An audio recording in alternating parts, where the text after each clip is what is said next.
Chosen one, listen carefully, because what I'm about to say carries the weight of destiny. In the days ahead, the very blood of your family will rise up against you with one cry, impossible. They will mock, they will doubt, they will stare in disbelief. But do not be deceived. The louder their voices scream, impossible, the louder heaven thunders, it is already done. This is not a gentle encouragement. This is a prophetic warning. Ignore it, and you risk stepping out of alignment with the very miracle that was designed for you before time began. Receive it, and you will witness God overturn generations of lack, silence, and shame in a single moment. Comment 777 below as a declaration that you refuse to miss this divine eruption. And to every warrior who has stood with us, even sowing through your super thanks, your obedience has become a weapon in the unseen realm. I honor you. I thank you. You are part of this holy fire. Stay alert, chosen one, because what unfolds next is not just about blessing, it is about exposure. The secret God is about to unveil will explain why your battle has been so violent, why the resistance has been so fierce. What your family calls impossible will soon be the very proof that God Himself has marked you. And the revelation begins now. God's chosen ones, your family will scream, impossible. But God just did it.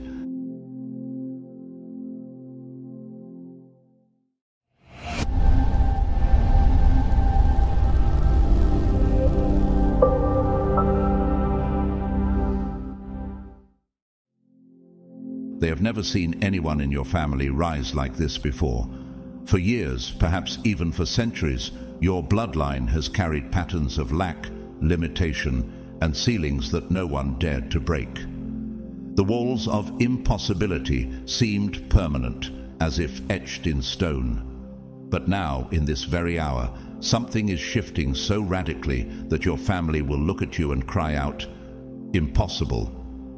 Yet God has already done it. The cycle is breaking, and you are the evidence. And when this happens, the very atmosphere in your household begins to tremble because heaven itself has introduced a new frequency. Can you feel how destiny shakes the ground beneath generational chains? This is no ordinary season. It is the moment where everything written against you is being rewritten in God's ink. The psalmist once declared, "The stone which the builders rejected has become the cornerstone." Psalm 118, verse 22. Could it be that you, the one overlooked and underestimated, are being raised up as that cornerstone for your family line? How will they respond when they see that the person they dismissed as ordinary becomes the one carrying extraordinary favor? Their questions, their doubts, and even their laughter will not be rooted in truth, but in fear of what they cannot explain. For every whisper of doubt, God is shouting a greater testimony, and just as the cornerstone holds the weight of the entire building, your rising breakthrough becomes the structure on which others will stand. Doesn't it amaze you that what others rejected is now becoming the very foundation? This is the mystery of divine intervention. Your family may attempt to analyze your sudden breakthrough the way a scientist examines data in a laboratory. Yet, just as no microscope can capture the movement of the Spirit, no rational framework can contain the magnitude of God's favor. Remember what the Apostle Paul wrote. "Eye has not seen, nor ear heard, nor has it entered into the heart of man, the things which God has prepared for those who love Him." 1 Corinthians 2:9. If the human heart cannot fully conceive it, how can human logic ever dismantle it? The divine blueprint cannot be charted by equations, because heaven's design operates on laws unknown to earth. What they call irrational is the resonance of divine frequency vibrating in your favor. And as physics bows to higher dimensions, so too will their doubts bow before the evidence of God's hand in your life. At this moment, the very people who mock you are unknowingly fulfilling Scripture. For the message of the cross is foolishness to those who are perishing, but to us who are being saved it is the power of God. 1 Corinthians 1:18. Your miracle will look like foolishness to them because they are bound by cycles of disbelief. But to heaven, it is a testament that the power of God is active in your life. Do you realize how history itself is being rewritten through you right now? And as their voices rise in mockery, they echo the same chorus that mocked Noah as he built the ark, only to drown in their own denial.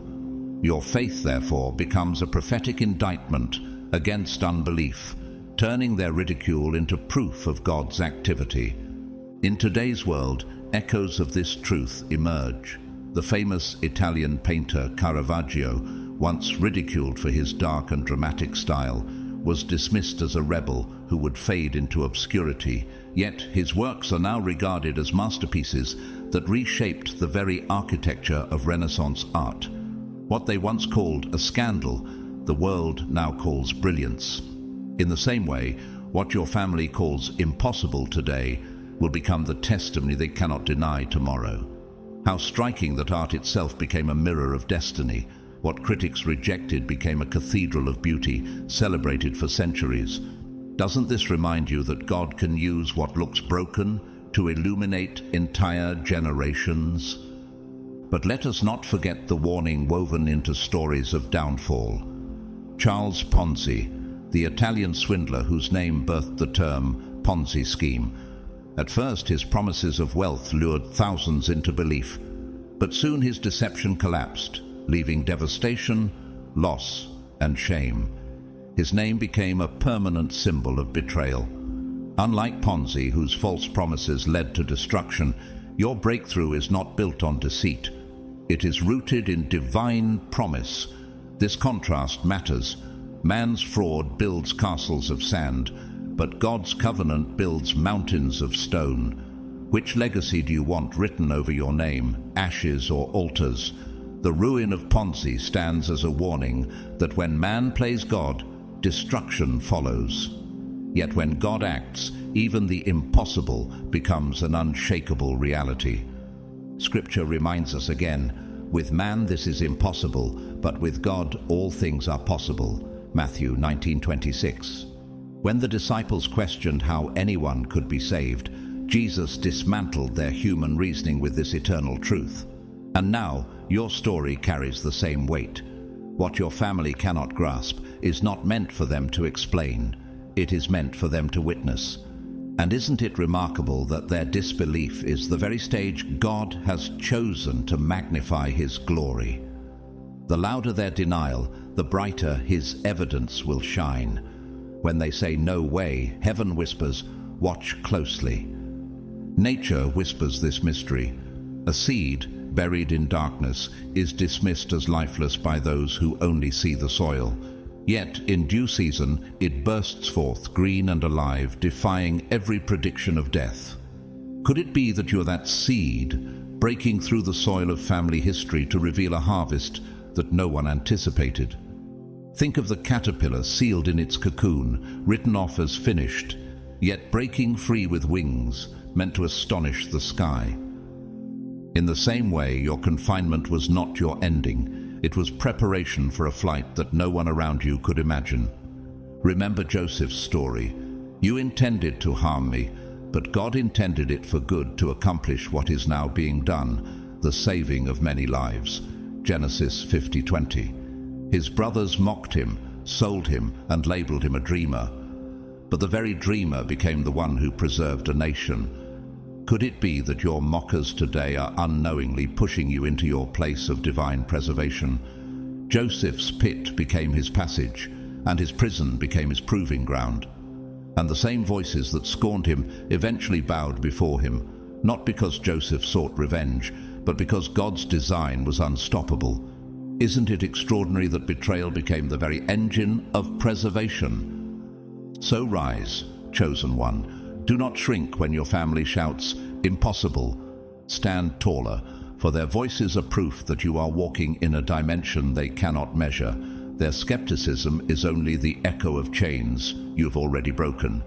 Today, Declare boldly, "This is not my doing, this is the Lord's doing, and it is marvelous in my eyes." Psalm 118, verse 23. Lift your head high, because you are walking proof that the impossible is God's specialty. And when you rise not only for yourself, but for every future generation that will inherit freedom because you dared to believe. The time for silence is over. The time for courage has come. Stand, for the Lord has already done it. But soon, even those who questioned you will be unable to deny the evidence that radiates from your life. Their doubt, once sharp like thorns, will soften into awe, and the mockery once spoken in whispers will transform into reluctant respect. Why? Because what God is doing in you is not sourced from men. It flows from a fountain higher than every human throne. This transfer of blessing is not the product of coincidence, not the fruit of gambling with fate, and certainly not the reward of human striving. It has been designed, sealed, and released by the author of eternity himself. Every good and perfect gift is from above, coming down from the Father of the heavenly lights. James 1:17. If heaven is the source, can any earthly hand close the channel? If the creator of galaxies decided your season has arrived, who has the authority to cancel it?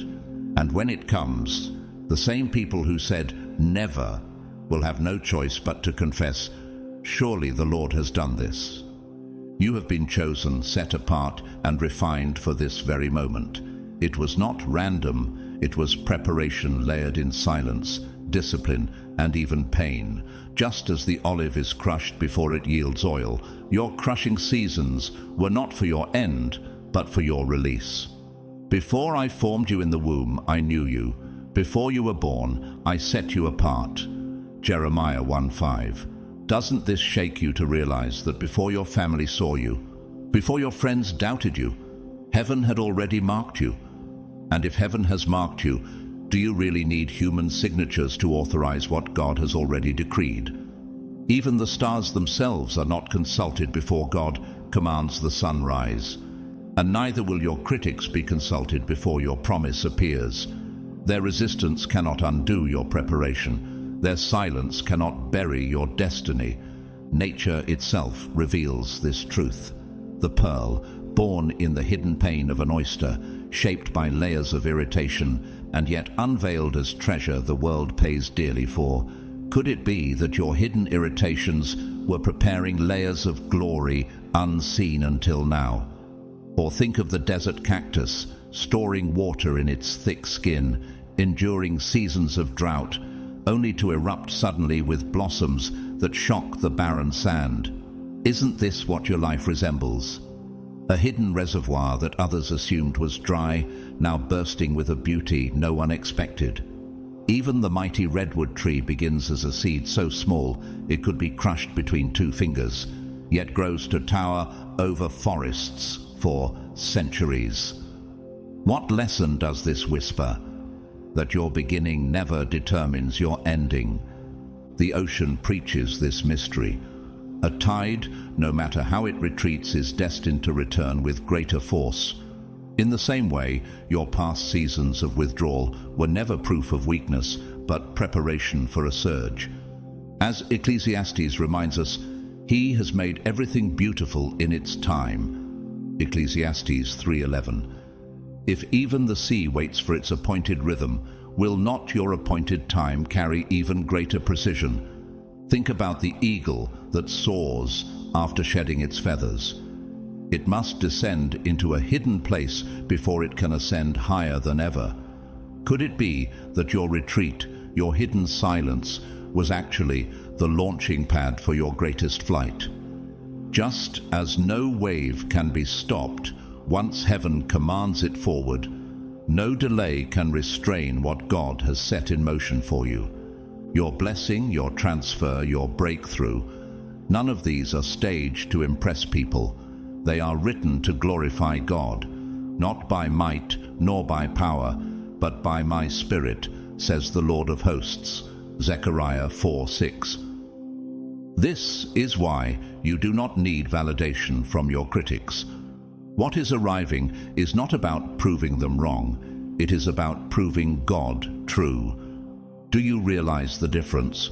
When heaven's fingerprints are on something, every attempt to discredit you only highlights the miracle more. Just as fire glows brighter in the darkness, your favor shines clearer under the shadow of doubt. What is impossible for flesh is irresistible for spirit, and the more they try to explain it away, the more undeniable it becomes.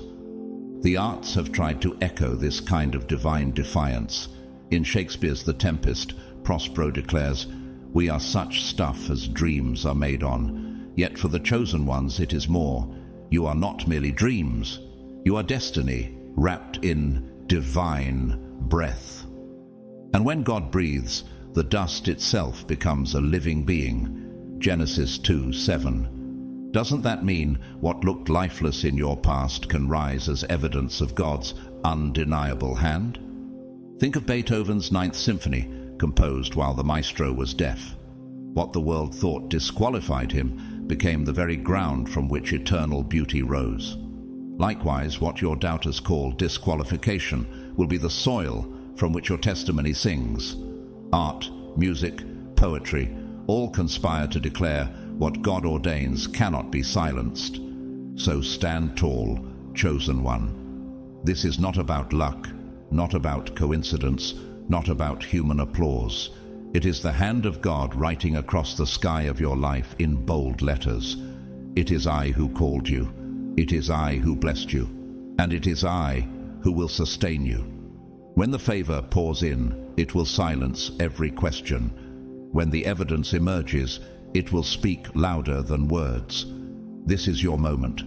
Do not hide. Do not shrink. Do not apologize. Stand up, because what they called impossible, God has already done. And when you rise, every unseen chain shatters, and every generation after you will know. The impossible is only the beginning when heaven has spoken. This is not merely about material wealth, nor is it just about numbers in an account or possessions on display. It is a signpost pointing to something far greater: divine alignment, divine favor, and divine purpose. The flow you're about to experience carries the fingerprints of heaven on every detail. The blessing of the Lord makes you rich, and he adds no sorrow with it. Proverbs 10:22. When God funds a breakthrough, it is not fragile. It does not collapse under pressure, and it carries peace as its seal. How can men explain away what radiates peace, joy, and abundance at the same time? Isn't it true that when heaven moves, explanations fall short while evidence stands tall? God himself is underwriting this moment, and his mark will be etched into every layer of your testimony. People may attempt to rationalize it, to dissect it as though it were a psychological experiment, but their reasoning will hit the limits of human comprehension. Just as physicists cannot see the sound wave yet prove its reality by resonance, so too your breakthrough will resonate in ways undeniable. For the vision is yet for an appointed time. Though it tarry, wait for it, because it will surely come, it will not tarry. Habakkuk 2:3. If the laws of physics bow to resonance, how much more will history bow to divine timing? The alignment of this transfer is like the careful architecture of a cathedral, each stone placed not by human hand but by heaven's design. Doesn't this suggest that your story has been under construction long before you could see the scaffolding? Chosen one, you have been set apart for this. Your breakthrough is not random, it is strategic. Just as a symphony pauses in silence before the crescendo, your waiting season was not an absence, it was the tension before the release. Be still and know that I am God, Psalm 46:10. That stillness was never empty, it was a recalibration, a divine moment of tuning your spirit like an instrument before the performance. And now the sound that will emerge from your life is one heaven itself composed. Could it be that the silence you endured was not abandonment, but God preparing the perfect acoustics for his glory in you? History gives us living examples of this unseen orchestration. Corrie ten Boom, the Dutch watchmaker who, during World War II, hid Jews from the Nazis at great personal risk. She later declared, "Never be afraid to trust an unknown future to a known God." Her story reveals that divine alignment does not always begin with visible success, but with hidden faithfulness that later unfolds into undeniable testimony. Doesn't that mirror your own story? What seemed ordinary and overlooked is now revealed as extraordinary design. If a watchmaker in a time of war could carry heaven's timing, how much more can you carry heaven's blueprint in a time of breakthrough? This wealth transfer is heaven-sent, and the proof will be in the manifestation. For promotion comes neither from the east, nor from the west, nor from the south. But God is the judge. He puts down one and sets up another. Psalm 75, 6-7. No committee can vote it away, no critic can cancel it, and no skeptic can bury what heaven has decreed. Do you see the irony? The more they question, the clearer the evidence becomes. Like light scattering through a prism, every attempt to block your favor will only reveal more of its colors. Isn't that just like God, to use resistance as the stage for revelation? Now, chosen one, it is time to activate your faith. This is not the moment to sit silently as if you are a spectator in your own story. Death and life are in the power of the tongue, and those who love it will eat its fruit. Proverbs 18:21. Speak into your tomorrow with the voice of heaven today. In the comments below, prophesy over yourself. Declare the abundance, declare the alignment, declare the breakthrough you are about to see. Do not wait for evidence to speak. Let faith write the script in advance. Type 777, not as empty digits, but as a sacred seal that you agree with heaven's decree over your life. For when your voice joins heaven's resonance, the impossible becomes inevitable. This moment is not a small sign. It is the divine symbol of God completing cycles and ushering in new seasons of overflow in your life. Every closed door, every unfinished chapter, every broken promise from the past is being sealed, and a new script is being written by heaven. He who began a good work in you will carry it on to completion until the day of Christ Jesus. Philippians 1:6.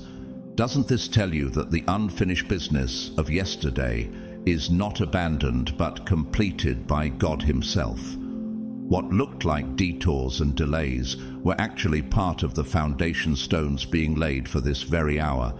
And just like the turning of seasons, when winter finally gives way to spring, no human hand can stop the blossoms from breaking forth.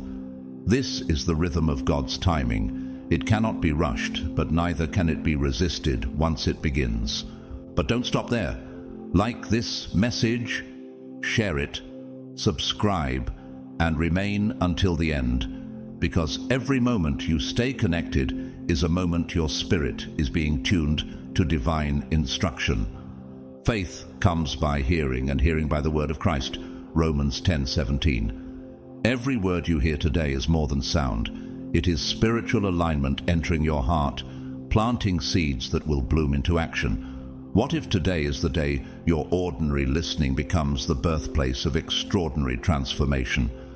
And what if this simple act of obedience positions you for the doors you have been praying for all along? The reality is that spiritual momentum is built by consistent faith. Small acts like listening, reflecting, and believing create the pathways where miracles travel. Each moment you linger in God's word is like a stone added to a bridge, carrying you into your next dimension. This is not just a message, it is a call to action. Heaven is issuing an invitation, and the question is, will you engage? If you are willing and obedient, you will eat the good things of the land. Isaiah 1:19. The invitation is not passive. It requires your faith to respond. Don't let this moment slip through your hands like sand. grasp it, and stand firm. Wealth transfer is too often reduced to the shallow idea of financial gain. But in the language of the Spirit, wealth includes wisdom, influence, health, creativity, and divine favor. Isn't it true that money without peace is poverty disguised, but peace with purpose is true abundance? This is why God's wealth transfer must be understood not as fleeting currency, but as a river of resources that flows through generations. And when that river touches your life, it nourishes more than you. It waters entire fields you may never see. In modern life, this principle is reflected. Mother Teresa, the Catholic nun who dedicated her life to serving the poor in Calcutta, once said, "Not all of us can do great things, but we can do small things with great love." Her legacy was not measured in wealth or possessions, but in compassion and influence that touched millions. Doesn't that remind you that heaven's kind of wealth is not confined to money, but is revealed in eternal impact? What appeared insignificant in her hands, simple meals, words of comfort, and acts of mercy, became instruments of divine abundance that continue to echo today. And isn't it striking that true wealth leaves footprints not on bank ledgers, but on human souls? Her story proves that when purpose fuels action, the result is an inheritance that cannot fade. But history also gives us warnings. Bernie Madoff, once celebrated as a brilliant financier who orchestrated the largest Ponzi scheme in history. For years, people trusted him, believing in his promises of prosperity. Yet, his empire was built on deception, and when it collapsed, thousands lost everything, and his name became a global symbol of greed and destruction. Unlike Madoff's counterfeit wealth, which ended in ruin, your breakthrough is grounded in authenticity and God's truth. Can you see the contrast? One story ends in ashes, the other shines as a testimony of divine faithfulness. And isn't it sobering that while Madoff accumulated billions, he could not purchase peace, honor, or legacy? His tale stands as a reminder that what man builds on lies crumbles, but what God establishes endures. Scripture assures us again, the wealth of the sinner is laid up for the just. Proverbs 13:22. This transfer is not about greed, it is about stewardship, about equipping God's people to carry out his kingdom assignment. And isn't it fascinating that God entrusts abundance not to the loudest voice or the most powerful hand, but to the one whose heart is aligned? To whom much is given, much will be required. Luke 12:48. You are being called not just to receive, but to carry responsibility for generations to come. This is why the transfer you are about to step into is weighty. It comes with the call to build, to plant, to preserve, and to bless. Your abundance will not end with you. It will ripple outward, touching lives you may never meet, and shaping a legacy that speaks even after you are gone. So rise, chosen one. This is your moment to step forward, not back. Do not sit in silence when heaven is calling you to speak.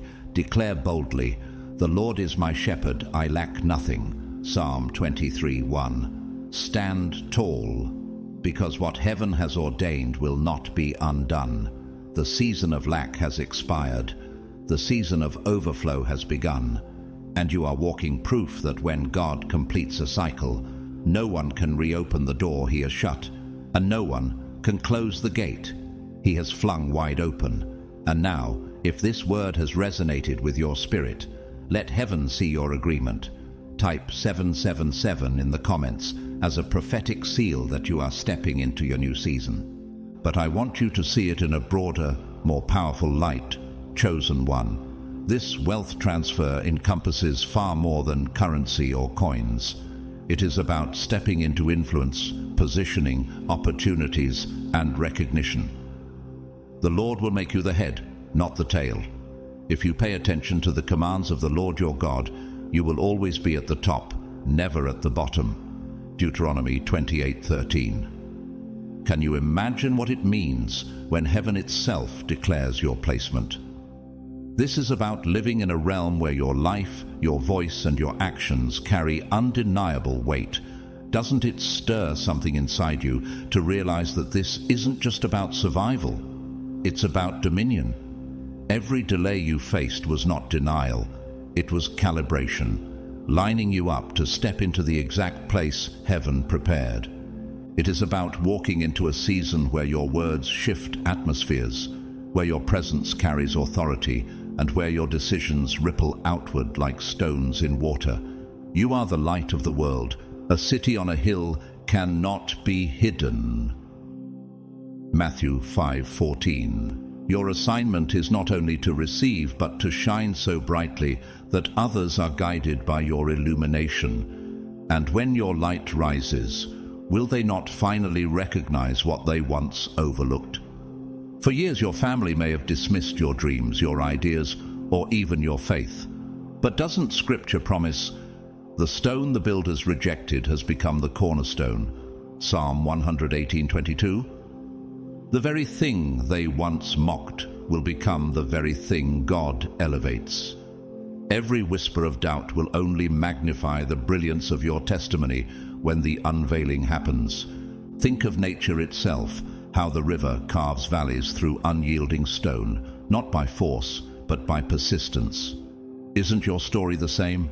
That quiet persistence of faith that seemed weak has been shaping mountains all along. Or consider the wild eagle, once a fledgling hidden in the nest, now soaring where no predator dares to climb. Doesn't your journey mirror that of the eagle, hidden for a time, then lifted to heights beyond imagination? Your wealth transfer is like the oak tree. For years it grew silently beneath the soil, but when the moment arrived, it burst forth unshakable, covering entire fields with its shade. Even the butterfly, confined to a cocoon, reveals that confinement was never a prison but a transformation chamber. So it is with you. Your hidden season was shaping wings. The arts whisper the same truth. Michelangelo, who spent years laboring over the Sistine Chapel ceiling, often working in solitude, lying on his back in pain, unseen by the world below. Yet from that hidden labor emerged a masterpiece that still speaks of divine majesty centuries later. Isn't it striking that what was once created in exhaustion and obscurity became one of the most enduring visions of heaven on earth? In the same way, what has been birthed in the hidden chambers of your life is about to resound across generations. Humble yourselves, therefore, under God's mighty hand, that he may lift you up in due time. 1 Peter 5:6. Could it be that your due time has arrived? Every silence, every hidden labor, every unseen sacrifice was not wasted. It was tuning your life into heaven's symphony. And now, when you rise, the world will not just hear your voice. They will hear the harmony of heaven through you. This wealth transfer is not about possessions alone. It is about legacy. It is about having the ability to impact others, to create change, and to establish something that endures beyond your lifetime. A good man leaves an inheritance to his children's children. Proverbs 13:22. Isn't it more than money? It is wisdom, influence, and the power to shape history. What your family never imagined for you, God has already written with his hand. Their silence was not the end of your story. It was the quiet before the unveiling. Just as seeds sleep in winter only to awaken in spring, your story was resting until heaven commanded its season. Now the time of awakening has come, and nothing can stop the roots that have already taken hold beneath the surface. So rise, chosen one. Step into this new dimension, not with hesitation, but with holy boldness. Arise, shine, for your light has come, and the glory of the Lord rises upon you. Isaiah 61. This is not the time to shrink back. It is the hour to stand tall. Lift your head, straighten your shoulders, and step forward, because heaven has decreed your elevation. And when you rise, the world will see not your strength, but God's fingerprints all over your story. You are not entering a season of empty promises, but of divine fulfillment. Let your spirit agree, let your faith move, and let your courage announce, the impossible is now reality. It's about being positioned for greatness, for influence, and for purpose. God is elevating you in every area of your life, spiritually, emotionally, and even strategically. The Lord will make you the head and not the tail. You shall only go up and not down. Deuteronomy 28:13. Can you imagine what it means when heaven itself arranges your placement on the map of destiny? Those who once doubted you will not be able to deny the evidence of what He has done. They may try to reduce your rise to chance, but they will have no vocabulary to explain it. Isn't it true that the hand of God writes stories no historian can erase? Every step you've taken has been part of a divine equation, where each variable, even your pain, contributes to the solution God is unveiling. This positioning is not just promotion, it is architecture built to last. The journey you've walked has not been easy. Chosen one, you have been through seasons of rejection, silence, and even despair. We are hard-pressed on every side, but not crushed, perplexed, but not in despair, persecuted, but not abandoned. 2 Corinthians 4:8-9. Doesn't that describe what you lived through? You may have wondered why God's timing seemed so delayed, why the heavens felt silent, why doors shut in your face one after another. But silence is not absence, it is architecture. Just as a cathedral is not built in a day, your spirit is being carved brick by brick into a vessel that can sustain glory. Do you see now that the scaffolding was never punishment, but preparation? And even when no one applauded, the master builder continued to lay stone upon stone, ensuring your foundation would endure every storm. Every hardship, every no you received, every slammed door was not rejection, but recalibration. Think of it as frequency alignment. When an instrument is out of tune, the orchestra pauses until resonance is restored. In the same way, God paused certain seasons to recalibrate your inner frequency to match heaven's song. For everything there is a season and a time for every purpose under heaven. Ecclesiastes 3:1. What looked like a delay was resonance training. Isn't it extraordinary that even your pain was an echo chamber shaping your sound for destiny? In physics, resonance amplifies sound far beyond its natural reach. So too, your trials have amplified your testimony, preparing it to be heard farther than you can imagine. What you thought was silence was really heaven tuning your strings for the symphony about to begin. And you are not the same person you were in those seasons. Trials changed your internal architecture. Suffering carved new capacity. Psychologists speak of post-traumatic growth, where adversity becomes the very soil where resilience is planted. In biblical language, after you have suffered a little while, the God of all grace will Himself restore you and make you strong, firm, and steadfast. 1 Peter 5:10. Can you sense how every rejection actually sculpted your resilience? Your scars have become sacred blueprints, proving you can carry more than before. The weight that once broke you has now trained you to lift what others cannot. And the very cracks you carry have become windows through which God's light shines even brighter. Isn't it a paradox that the same wounds that once caused shame are now the marks of your authority? In modern life, examples shine through. Dietrich Bonhoeffer, the German pastor who resisted the Nazi regime, wrote from prison, "The ultimate test of a moral society is the kind of world that it leaves to its children." He was silenced, imprisoned, and ultimately executed.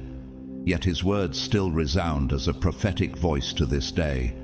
Doesn't his story remind us that seasons of silence often become seeds of influence that outlive us?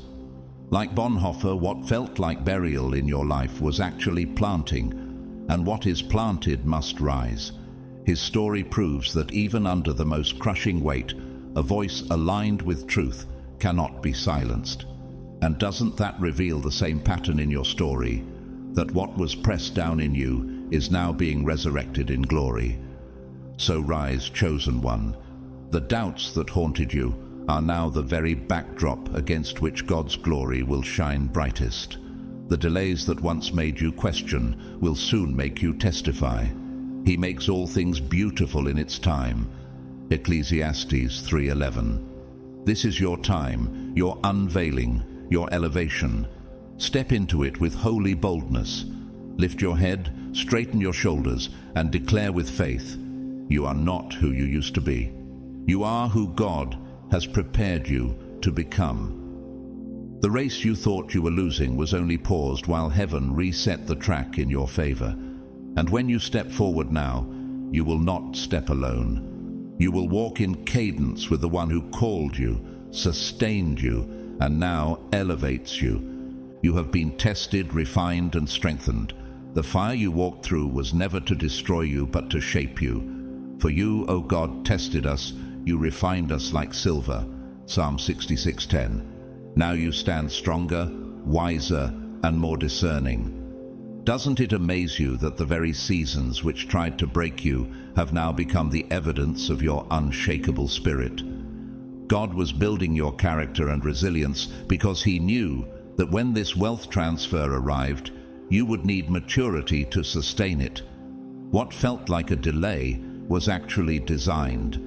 Can you see how your scars have become signs of your preparation? And isn't it true that scars, though silent, often preach louder than victories? They prove that what should have ended you has only established you. The waiting season was never wasted. It was a time of inner growth, a time of sharpening vision, and a time of aligning your heart with His will. But they that wait upon the Lord shall renew their strength. They shall mount up with wings as eagles. Isaiah 40:31. Waiting was not weakness, it was training. Every unanswered prayer was like weight on a bar, pressing you into greater spiritual muscle. Didn't you notice how silence forced you to listen deeper, and how closed doors taught you to lean, not on your own understanding, but on His? Those years were not a pause button, they were heaven's classroom. And like a seed hidden in the soil, what looked like stillness was actually the beginning of an underground miracle. The roots you built in that darkness are what will keep you steady in the light. Now you are ready to carry the blessing and steward it with wisdom. Chosen one, this transfer is not just about receiving, but about managing divine trust. It is required that those who have been given a trust must prove faithful. 1 Corinthians 4:2. Could it be that your preparation was not about proving yourself to people, but proving your capacity before God? You are stepping into a blessing that is weighty, not fragile, and that weight requires faithfulness. Doesn't it stir your heart to realize that heaven considered you capable of carrying something your ancestors never could? And isn't it powerful to think that your preparation was not just for you, but for generations after you? The oil you carry now is not only to bless your house, but to overflow into the houses of others. The wealth transfer may begin in ways that seem small or insignificant. It might start with a small opportunity, a new connection, or a simple idea that catches your attention. Do not despise these small beginnings, for the Lord rejoices to see the work begin. Zechariah 4:10. Isn't it humbling that what feels like a tiny seed in your hand may grow into an entire orchard for generations to come? You may look at it and think, is this it? Is this the breakthrough I've been waiting for? But don't be fooled by appearances. A whisper can ignite a movement. A single candle can light a cathedral. And just as rivers begin with streams too small to notice, so your breakthrough may first appear hidden before it floods your life with abundance. What starts as a spark often becomes the fire that warms nations. In modern times, this truth is reflected. J.K. Rowling, the British author of Harry Potter, once lived in poverty, rejected by publishers, raising her child as a single mother. Yet the manuscript she wrote in cafes became one of the most influential literary works of our age. Doesn't her story show that what begins small, overlooked and dismissed, can become a phenomenon that shapes culture? What men laughed at, heaven used as proof that destiny cannot be silenced. And if a simple story penned in obscurity could change the world, how much more can your obedience written in faith alter the course of history? Rowling's journey reminds us that the pen of persistence always writes louder than the voice of doubt. But history also warns us with sobering examples. Enron, once considered one of the most innovative energy companies in America, rose to staggering wealth and influence. Yet beneath the surface was deception, fraud, and arrogance. When truth surfaced, the company collapsed overnight, destroying livelihoods, savings, and reputations. Can you see the difference? Counterfeit wealth is temporary and collapses under its own weight, but heaven's transfer is eternal and builds legacies that stand. Isn't it clear that what is rooted in lies ends in ruin, but what is rooted in God multiplies? Enron's fall shows that when man builds on greed, the tower crumbles. But when God builds on truth, the house stands forever. Their story is not just a warning, it is a mirror of what happens when trust is betrayed. The blessing of the Lord makes you rich, and he adds no sorrow with it. Proverbs 10:22. That is the seal over your story. This is not a fleeting success or a fragile accomplishment. It is a blessing without sorrow. So rise, chosen one. Step into your inheritance with courage. The testing has ended, the training is complete, and the unveiling has begun. Lift your voice, lift your faith, and lift your eyes, for the season of stewardship has arrived, and the evidence of God's hand will be undeniable. And when you stand in this moment, you will know that the pain was worth it, the silence was sacred, and the delay was divine. This is the hour where the impossible bows to the inevitable. What may look small right now will soon grow into something massive. God rarely begins with the flood, he begins with the seed. Though your beginning was small, yet your latter end would increase abundantly. Job 8:7. That seed will grow, multiply, and overflow in ways you cannot yet comprehend. Doesn't a mighty oak once rest unseen inside a tiny acorn? Doesn't the river begin as a spring no one notices? The wealth will not trickle. It will pour. It will come rapidly, unexpectedly, and in overwhelming abundance. What you call small today is heaven's blueprint for greatness tomorrow. And just as the dawn begins with a faint glow before flooding the sky, so your destiny is already rising beyond the horizon. And when that overflow begins, your family will be stunned. The Lord has done great things for us, and we are filled with joy. Psalm 126:3. They won't know how to process it, for their minds have been shaped by scarcity, while God has been shaping you for abundance. Can you see how your life will become a living testimony that their worldview cannot explain? Just as lightning cracks open the sky without warning, your breakthrough will split open the atmosphere of your family's story. What they once dismissed as impossible will become undeniable proof that God reigns. Their silence will turn into gasps, and their doubt will collapse into awe. Isn't it beautiful that your transformation will be the mirror in which they finally see the power of God? But the key is to trust that God's hand is in it, even when the beginning doesn't look impressive. Do not despise these small beginnings, for the Lord rejoices to see the work begin. Zechariah 4:10. A seed buried in the soil looks lifeless, but inside, unseen roots are already forming. Could it be that your hidden season was God's way of ensuring your roots went deep before your fruit appeared?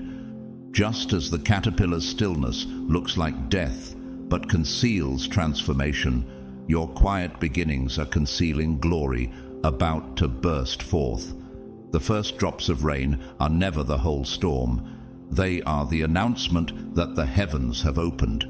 Isn't that what God is doing to you now? And when the storm finally arrives, you will look back and realize those tiny drops were heaven's gentle way of preparing you for the flood of blessing. This wealth transfer is not just for you, chosen one. It is for your entire family line. A good man leaves an inheritance to his children's children. Proverbs 13:22. For generations, your bloodline may have been trapped in cycles of lack, limitation, and small thinking.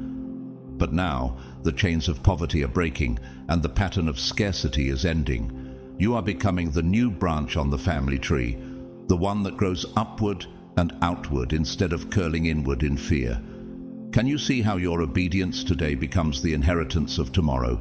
The seed in your hand is destined to become shade for those yet unborn. And isn't it astonishing that what you embrace in faith today may shape the prayers of your grandchildren tomorrow? This is not about one life being changed. It is about entire generations being set free.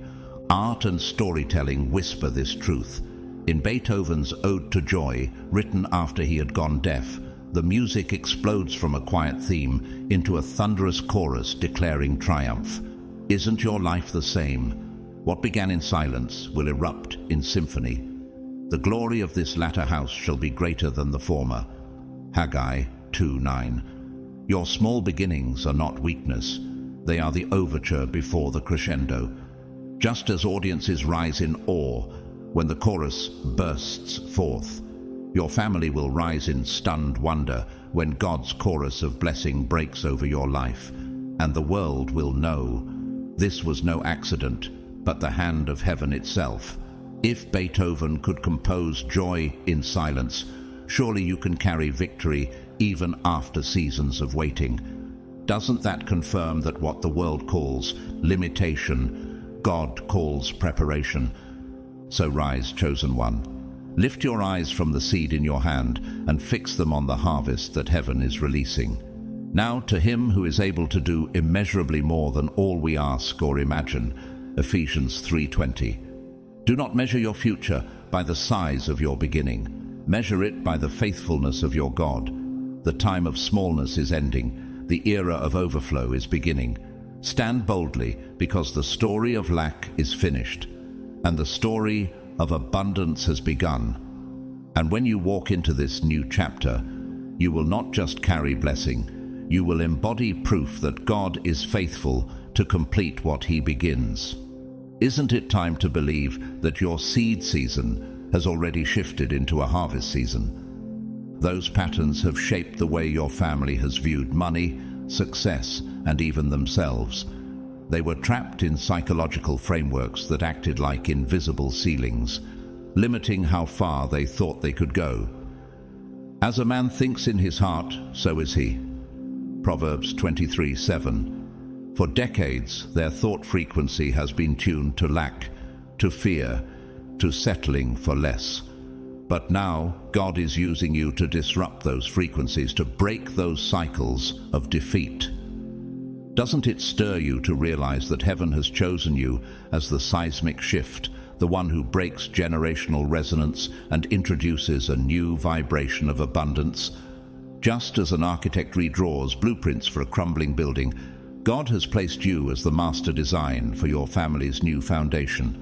The blessing you are receiving will disrupt everything your family once considered normal. Behold, I am doing a new thing. Now it springs forth. Do you not perceive it? Isaiah 43:19. Their version of normal was lack. Yours is going to overflow. Their version of normal was debt. Yours is going to be divine supply. Can you see how the arrival of this blessing is not just an event, but a disruption, a reordering of family history? Even physics teaches us that a system exposed to a stronger force must realign. So, it is with you. The stronger force of God's favor is forcing everything in your family line to realign with heaven's pattern. Isn't it extraordinary that the very flow of blessing in your life is becoming the law of motion for generations to come? This is the moment that ends the cycles of struggle, The yoke shall be destroyed because of the anointing. Isaiah 10:27. The struggles that were psychological chains for your parents are breaking into dust beneath your feet. Have you noticed how cycles tend to repeat like echo patterns until someone breaks them? You are that breaker. In the language of architecture, the scaffolding of old poverty is being torn down so a new structure of blessing can rise. In the language of psychology, the limiting beliefs that shaped their identity are being dismantled neuron by neuron. Isn't it powerful that heaven is not just giving you wealth, but rewiring the very mental architecture of your family's bloodline? You are not only receiving wealth for yourself, you are receiving it for your family. Believe in the Lord your God, so shall ye be established. Believe his prophets, so shall ye prosper. 2 Chronicles 20:20.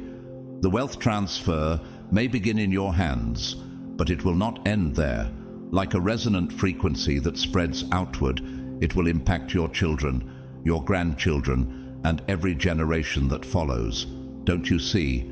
You're not just receiving a blessing, you're becoming a living inheritance.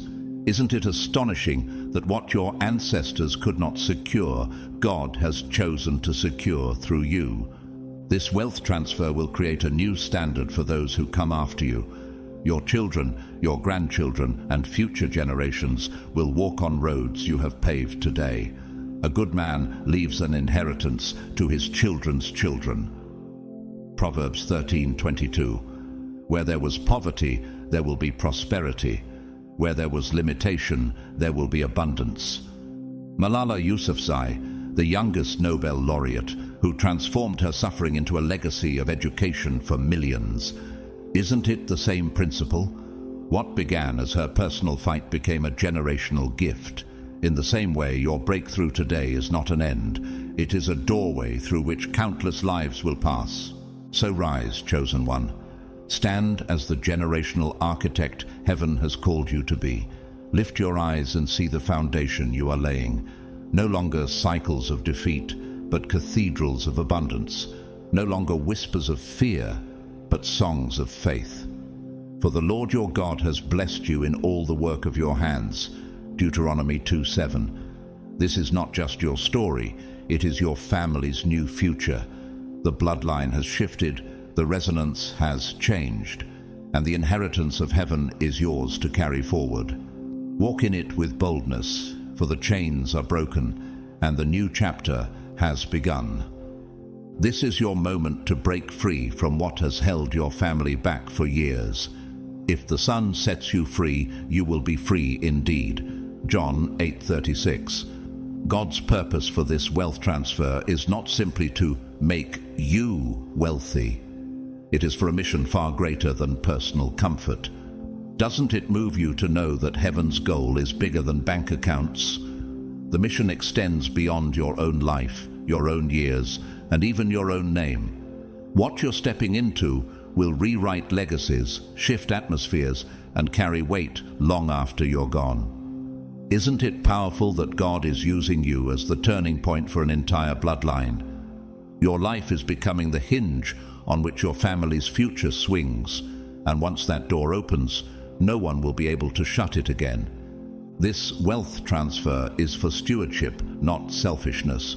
God is giving you resources not just to enjoy, but to multiply and use for his kingdom. It is required that those who have been given a trust must prove faithful. 1 Corinthians 4:2. You are not just receiving, you are being entrusted. Every resource placed in your hand carries a divine assignment.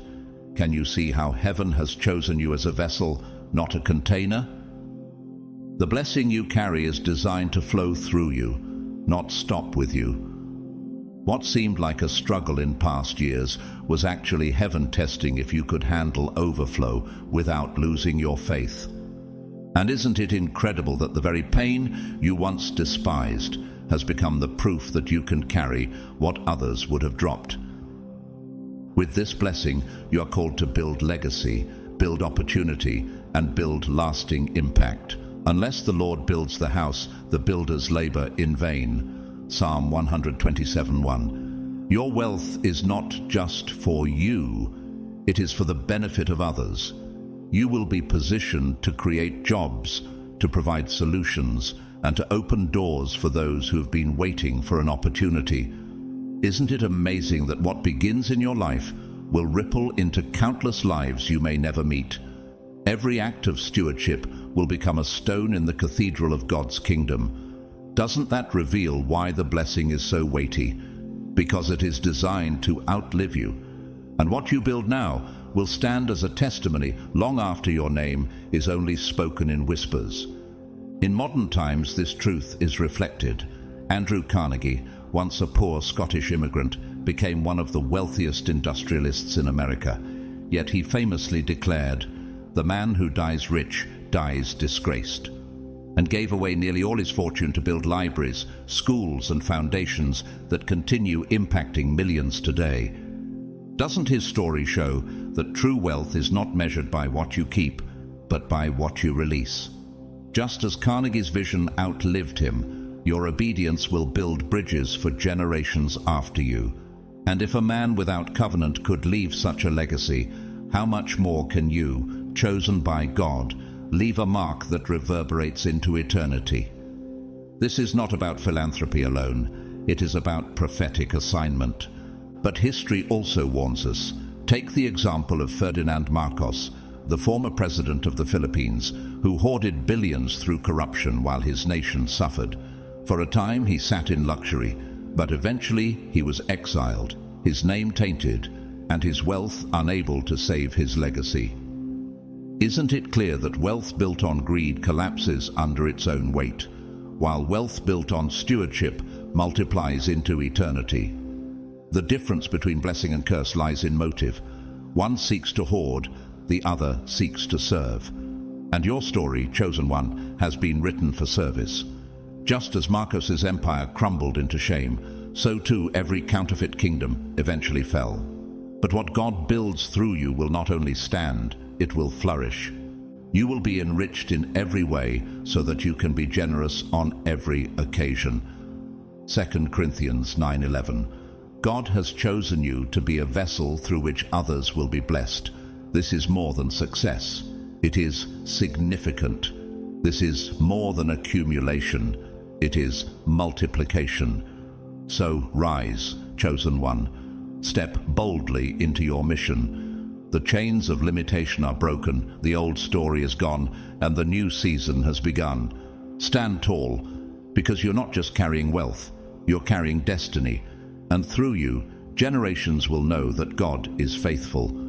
And when you step forward, you will see doors open that no man can shut, because you were never meant to simply receive, you were meant to transform. This is not about consumption, it is about contribution. It is more blessed to give than to receive. Acts 20:25. God has given you this wealth so that you can be a blessing not only to your family, but to your community and the world beyond. Doesn't it stir your heart to realize that what heaven places in your hands is never meant to stop with you? The wealth you are receiving is for purpose, a purpose that extends beyond your name, beyond your comfort, and beyond your lifetime. Could it be that God trusted you to become the channel through which His resources flow? The more you release, the more you will see heaven refill. And when you pour into others, you will discover that you were never running dry, but drinking from a fountain that cannot be exhausted. Purpose always goes beyond self. Seek first the kingdom of God and His righteousness, and all these things will be added to you. Matthew 6:33. This is why you do not need to explain or justify this blessing to anyone. The fruit of your life will be the proof.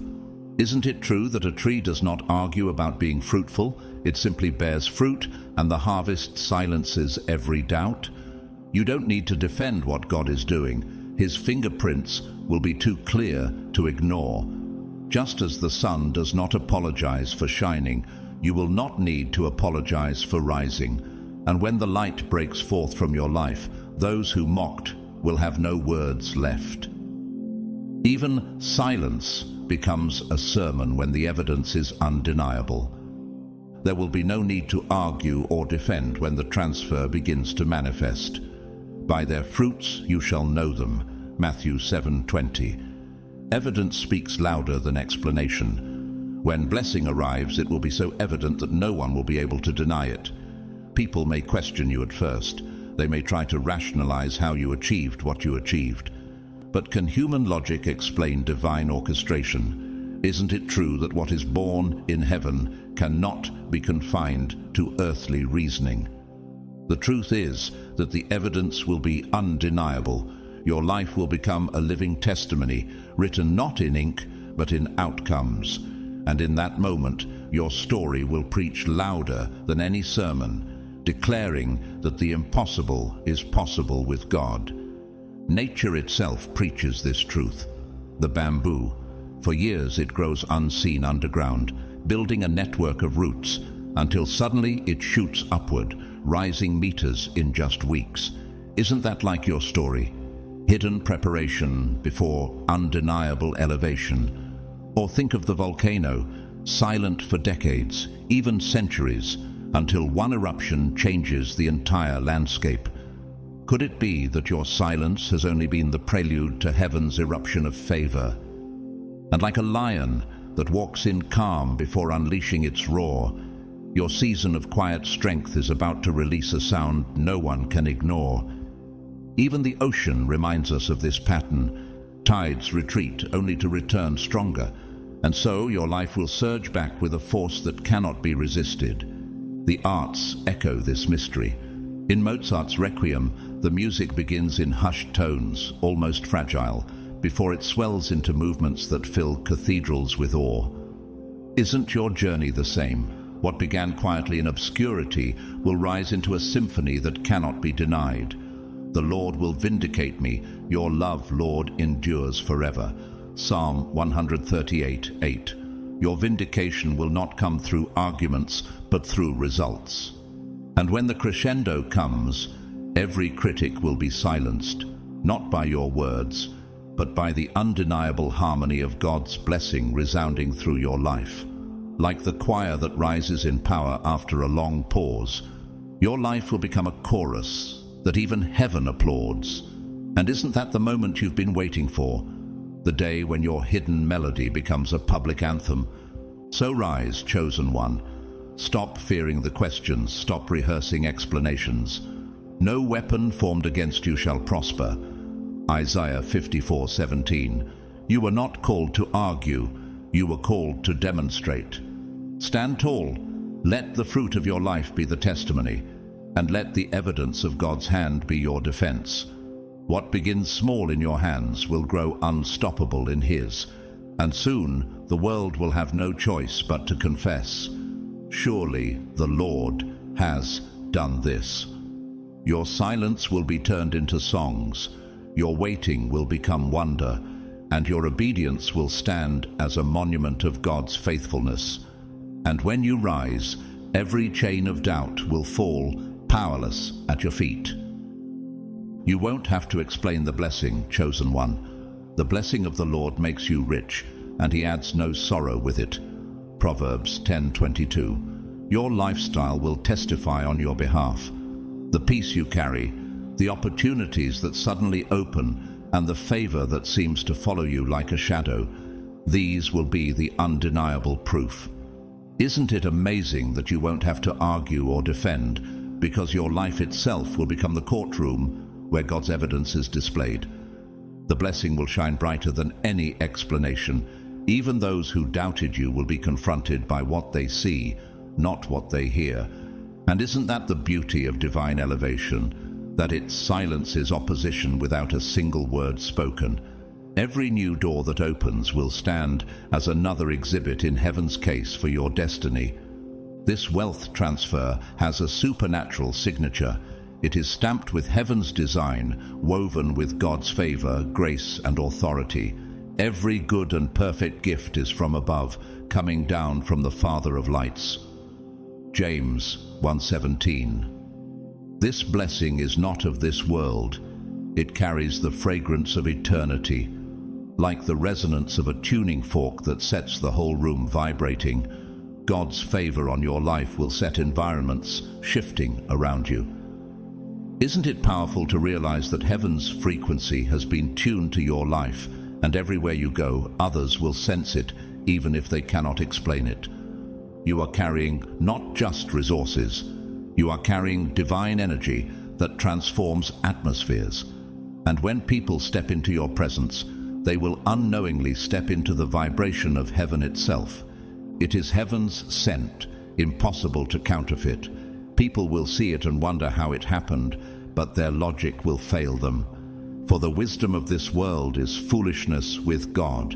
1 Corinthians 3:19. Just as physics teaches us that light bends differently when it passes through another dimension, your story bends differently because it has passed through heaven's dimension. Doesn't it astonish you that the same people who wrote you off will now stand confused, unable to rationalize what God has done? And could it be that their questions are not meant to shame you, but to draw them closer to the source who authored your breakthrough? The more they seek explanations, the more they will encounter mystery, and the mystery itself will point back to God. Family members who once doubted you will be forced to confront the reality of God's hand on your life.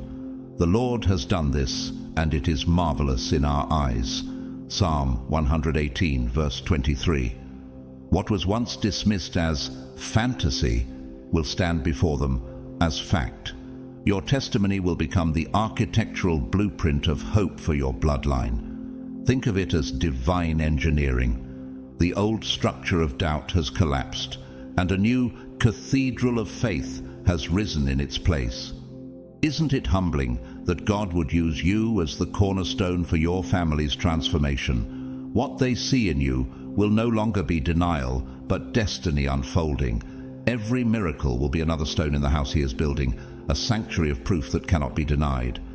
In modern life, this truth is reflected.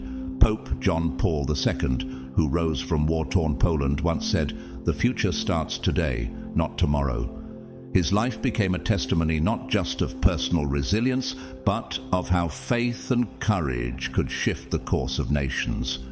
Doesn't his story remind you that true blessing carries authority beyond personal gain?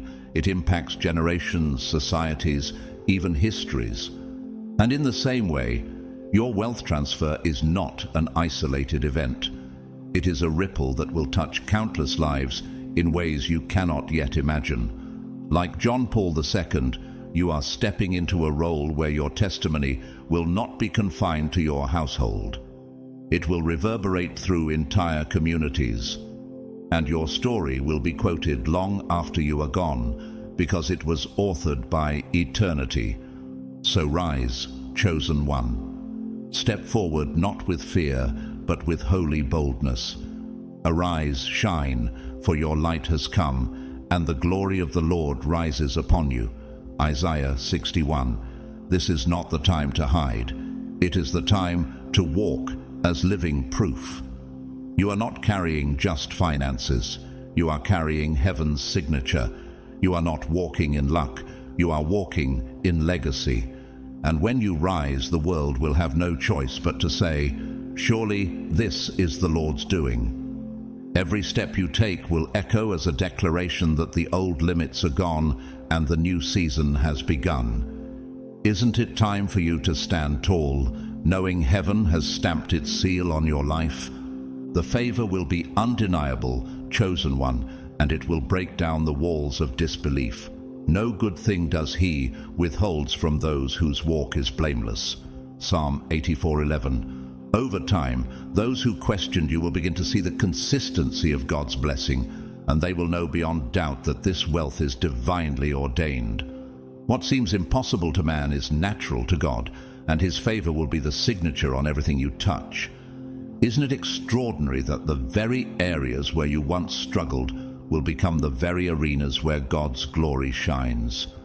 Your rise will not be random. It will be systematic, steady, and undeniable, a testimony written line by line for all to read. At first, your family may not believe what is happening. They may question how you went from struggling to prospering, how the one they once overlooked is now flourishing.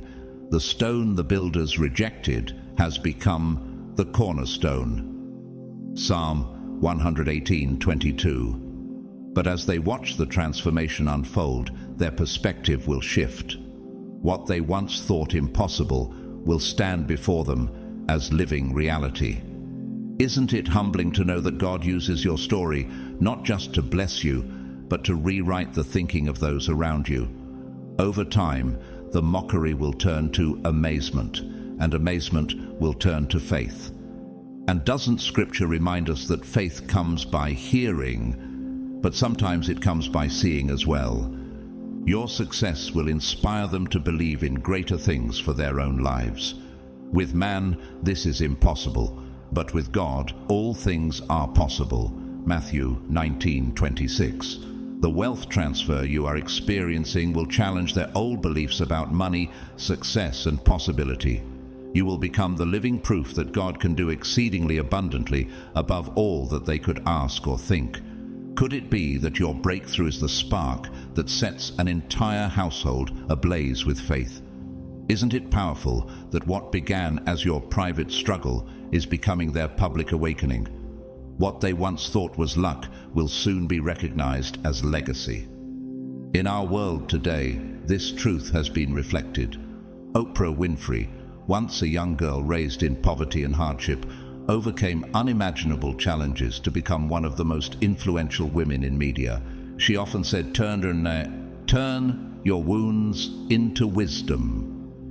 Doesn't her journey show that what begins in brokenness can become a platform of blessing? Just as Oprah's voice has inspired millions around the world, your testimony will inspire your family to rise beyond limitation. What began as pain will become the very proof that God can transform ashes into beauty and impossibility into influence. But history also gives us sobering warnings.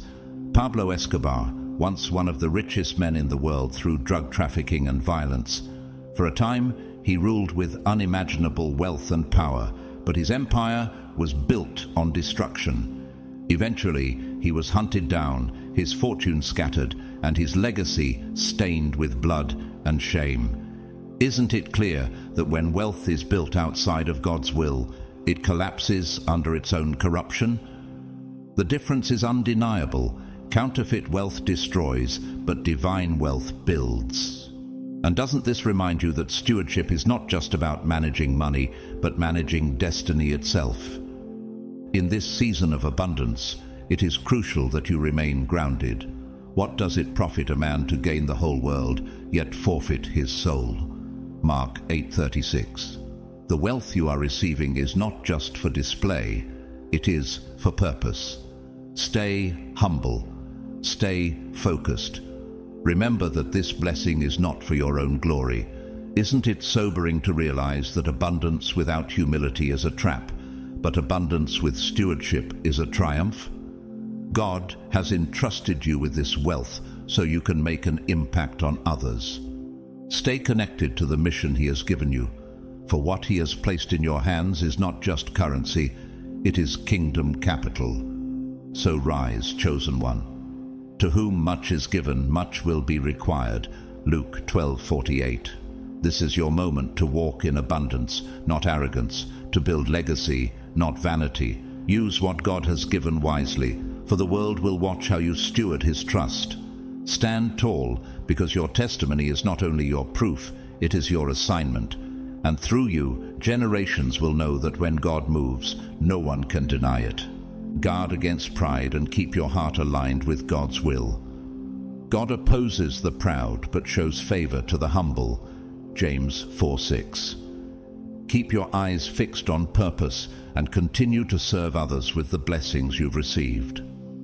The wealth transfer is not just about what you can accumulate. It is about what you can give, what you can build, and what you can release into the lives of others. Isn't it true that rivers don't drink their own water and trees don't eat their own fruit? In the same way, your life has been designed to carry blessing outward, not inward. Could it be that your greatest joy will not come from holding, but from releasing? This wealth transfer is unshakable, undeniable, and unstoppable. For the gifts and the calling of God are irrevocable. Romans 11:29. It has been funded by heaven itself, and no man can cancel what God has signed. Family members may doubt at first, but soon they will see with their own eyes that this transfer is real. Isn't it powerful that the very people who whispered impossible will one day testify, it was God? The mountain of disbelief cannot withstand the avalanche of blessing that is rolling into your life. Doesn't nature itself show us that once the tide turns, no hand can push the ocean back? Stand firm in your faith, for storms may rise, but the roots of your destiny go deep. Blessed is the man who trusts in the Lord. He will be like a tree planted by the water. Jeremiah 17:7-8. Walk boldly into your destiny, for hesitation is no longer your portion. Could it be that your entire waiting season was simply heaven's way of strengthening your roots before showing your branches? Isn't it the same as the eagle that soars higher when the wind resists it, or the seed that must break apart before it can grow? Opposition only proves that the breakthrough is ready to emerge. You have been chosen to carry this blessing, and no one can stop it. For I know the plans I have for you, declares the Lord, plans to give you hope and a future. Jeremiah 29:11. Embrace the wealth, embrace the influence, and embrace the legacy being created through your life. Just as spring cannot be halted by the remnants of winter, so your season of abundance cannot be stopped by yesterday's struggle. Isn't it amazing that the God who hung galaxies in balance has also balanced your future with promise? The doors that God is opening are doors that no man can shut. What he has sealed, no critic, no skeptic, and no enemy can overturn. The arts echo this truth. In Beethoven's Fidelio, the opera of freedom and triumph, the oppressed are released, and the prison walls crumble as voices rise in victory. Isn't that the same theme heaven is writing in your life? What once confined you is breaking, and the sound of your testimony will rise like a chorus no one can silence. When the Lord restores the fortunes of his people, we will be like those who dream. Psalm 126:1. Your breakthrough is not quiet. It is symphonic, undeniable, resounding in every corner of your family's story. So rise, chosen one. Be strong and courageous. Do not be afraid, for the Lord your God goes with you. Deuteronomy 31:6. Stand firm and walk confidently, because your breakthrough is not coming. It is here. The blessing has been signed, the legacy has been written, and the doors have been opened. Lift your head, straighten your shoulders, and step boldly forward. This is not the hour to shrink back. It is the hour to embrace the fullness of your calling. And when you walk, heaven will march with you, and nothing on earth or in hell will be able to stop it. Chosen one, this is the hour when God is proving himself faithful in your story. The very areas where your family said impossible are becoming the very places where heaven declares it is finished. What looked like limitation is now turning into legacy. What looked like defeat is now being reshaped into destiny. And soon, even those who doubted will stand in awe and whisper, "Surely this is the Lord's doing, and it is marvelous in our eyes." Never forget, this wealth transfer, this breakthrough, this elevation was never about chance. It has always been about God's purpose over your life. Stay humble, stay faithful, stay aligned, because what has begun in your life will ripple through generations.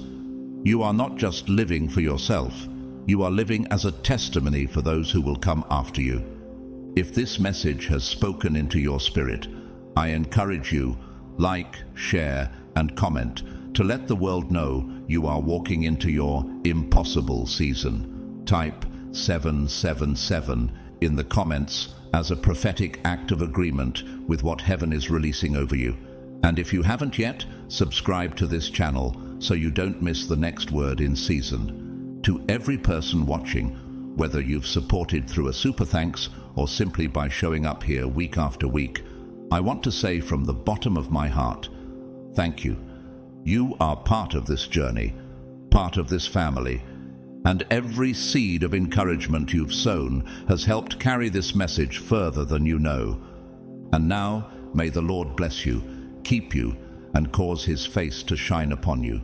May his favor surround you like a shield, and may every impossible in your life turn into undeniable proof that God still reigns. Your breakthrough is here, your legacy is secure, and your future is bright.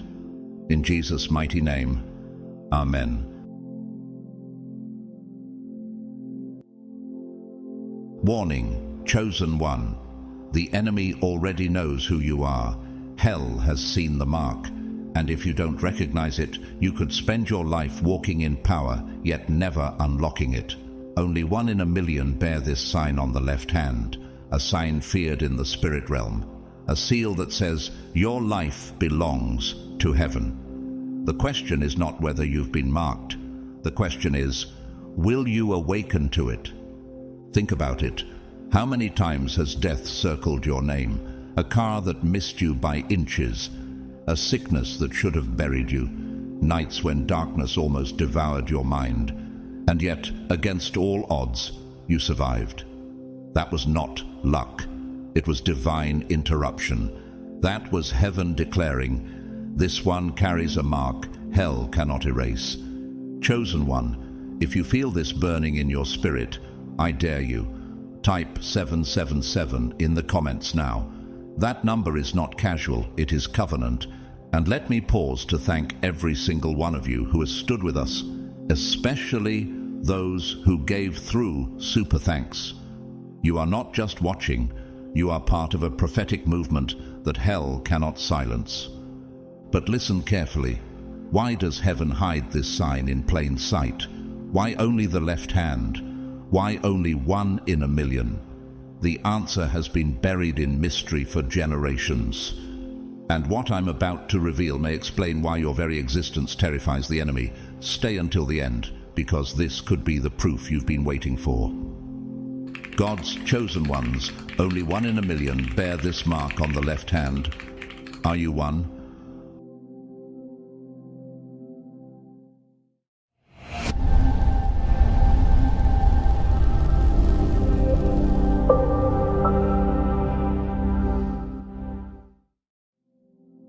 What is divine protection, and why has death missed you time after time? Chosen one, pause for a moment and weigh this truth. By every earthly measure, you were not supposed to be here. The trauma should have drowned you. The betrayal should have crushed you. The sickness should have ended you. Yet you stand. How?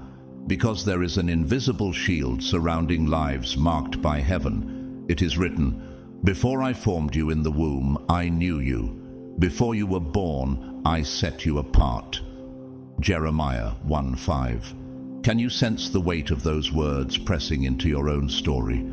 The very breath in your lungs is already a contradiction to the odds. Every scar you bear whispers, you should have been gone, but you are still here. Could it be that your entire existence is living proof of something greater than chance? Many of the chosen begin in chaos, fractured families, shadows of generational curses, storms of despair. Yet even from the beginning, unseen hands pulled you back from the edge. A sudden delay on the road that spared your life. A fight you almost entered but didn't. A door that locked before you stepped through. Were these coincidences, or was someone intervening? The angel of the Lord encamps around those who fear him, and he delivers them. Psalm 34:7. Every twist in your journey carries fingerprints of a presence you could not see but could feel. How many times have you thought you were unlucky, when in reality you were hidden under wings you didn't recognize? And how different would your life look today if even one of those small accidents had not been blocked? Think of Elijah, weary and haunted, collapsed in the wilderness begging for death. Yet heaven sent bread and water by angelic hands. Even in the cave he was covered. Even in despair, his mission remained intact. In the same way, death has studied you, circled you, and prepared to strike. But the decree was heard in heaven, not yet. Not because of your strength, but because your assignment still beats like a drum within eternity. Who else but you can break those chains in your bloodline? Who else but you carries words only your lips can release? He will command his angels concerning you to guard you in all your ways. Psalm 91:11. Each delay of death is proof that you are not expendable. You are essential. Do you feel how precious your survival really is when entire generations may be waiting on your obedience? Real-world voices echo this same truth. Nelson Mandela, imprisoned for 27 years, once declared, "I never lose. I either win or learn." He was meant to be buried in obscurity, yet his life became a shield of hope for millions. His survival was not accidental. It was purposeful preservation. Does this not mirror your story, chosen one? You should have been erased, but instead you were refined. Mandela's prison cell became a furnace of preparation, and your darkest seasons have worked the same way. Can you imagine how heaven must see you now, standing not as a victim of history, but as a vessel of destiny? What looks wasted to man has always been investment to God, and history warns us through its villains. Cesare Borgia, a Renaissance prince intoxicated with power, sought to control fate with violence and manipulation. His cruelty carved fear into nations, but his end was swift. Struck down by disease at only 31, remembered more for corruption than legacy. Those who stand outside divine protection eventually collapse beneath their own weight. What empire can stand if it is not built on righteousness? What legacy can remain if it is birthed in blood and deceit? The silence of heaven around Borgia's ambitions was not absence, but judgment. How many powerful men have risen high only to crash suddenly because they trusted their cunning more than their creator? Nature whispers this mystery. The mighty oak tree survives countless storms, not because it avoids the wind, but because its roots run deep, unseen, clinging to hidden strength. You too have survived storms that should have snapped you in two, and still you rise because your foundation was set before time. No weapon formed against you shall prosper. Isaiah 54:17. Every lightning strike, every raging wind only deepened your roots instead of destroying them. Doesn't this remind you that your life is not fragile like grass in the field, but enduring like a rooted tree by streams of living water? The storm that came to end you was secretly training you to stand taller. Sometimes protection wears the disguise of pain, a rejection letter, a betrayal you couldn't explain, a season of isolation. You thought it was punishment, yet it was preservation. Even when you cried, "Where is God?" His hand was there, blocking the dagger you never saw. Though I walk through the valley of the shadow of death, I will fear no evil, for you are with me. Psalm 23:4. Your tears watered the soil of resilience. Your silence sharpened your hearing for heaven's voice. Can it be that the doors which slammed in your face were actually walls shielding you from hidden fire? One day, you will look back and see that every detour was part of the map. Chosen one, this is your moment to rise. Your scars are not shameful. They are signatures of preservation. Your delays were not denials. They were divine detours. Do not shrink back. Do not doubt the invisible shield that has carried you this far. The Lord will keep you from all harm. He will watch over your life. Psalm 121:7.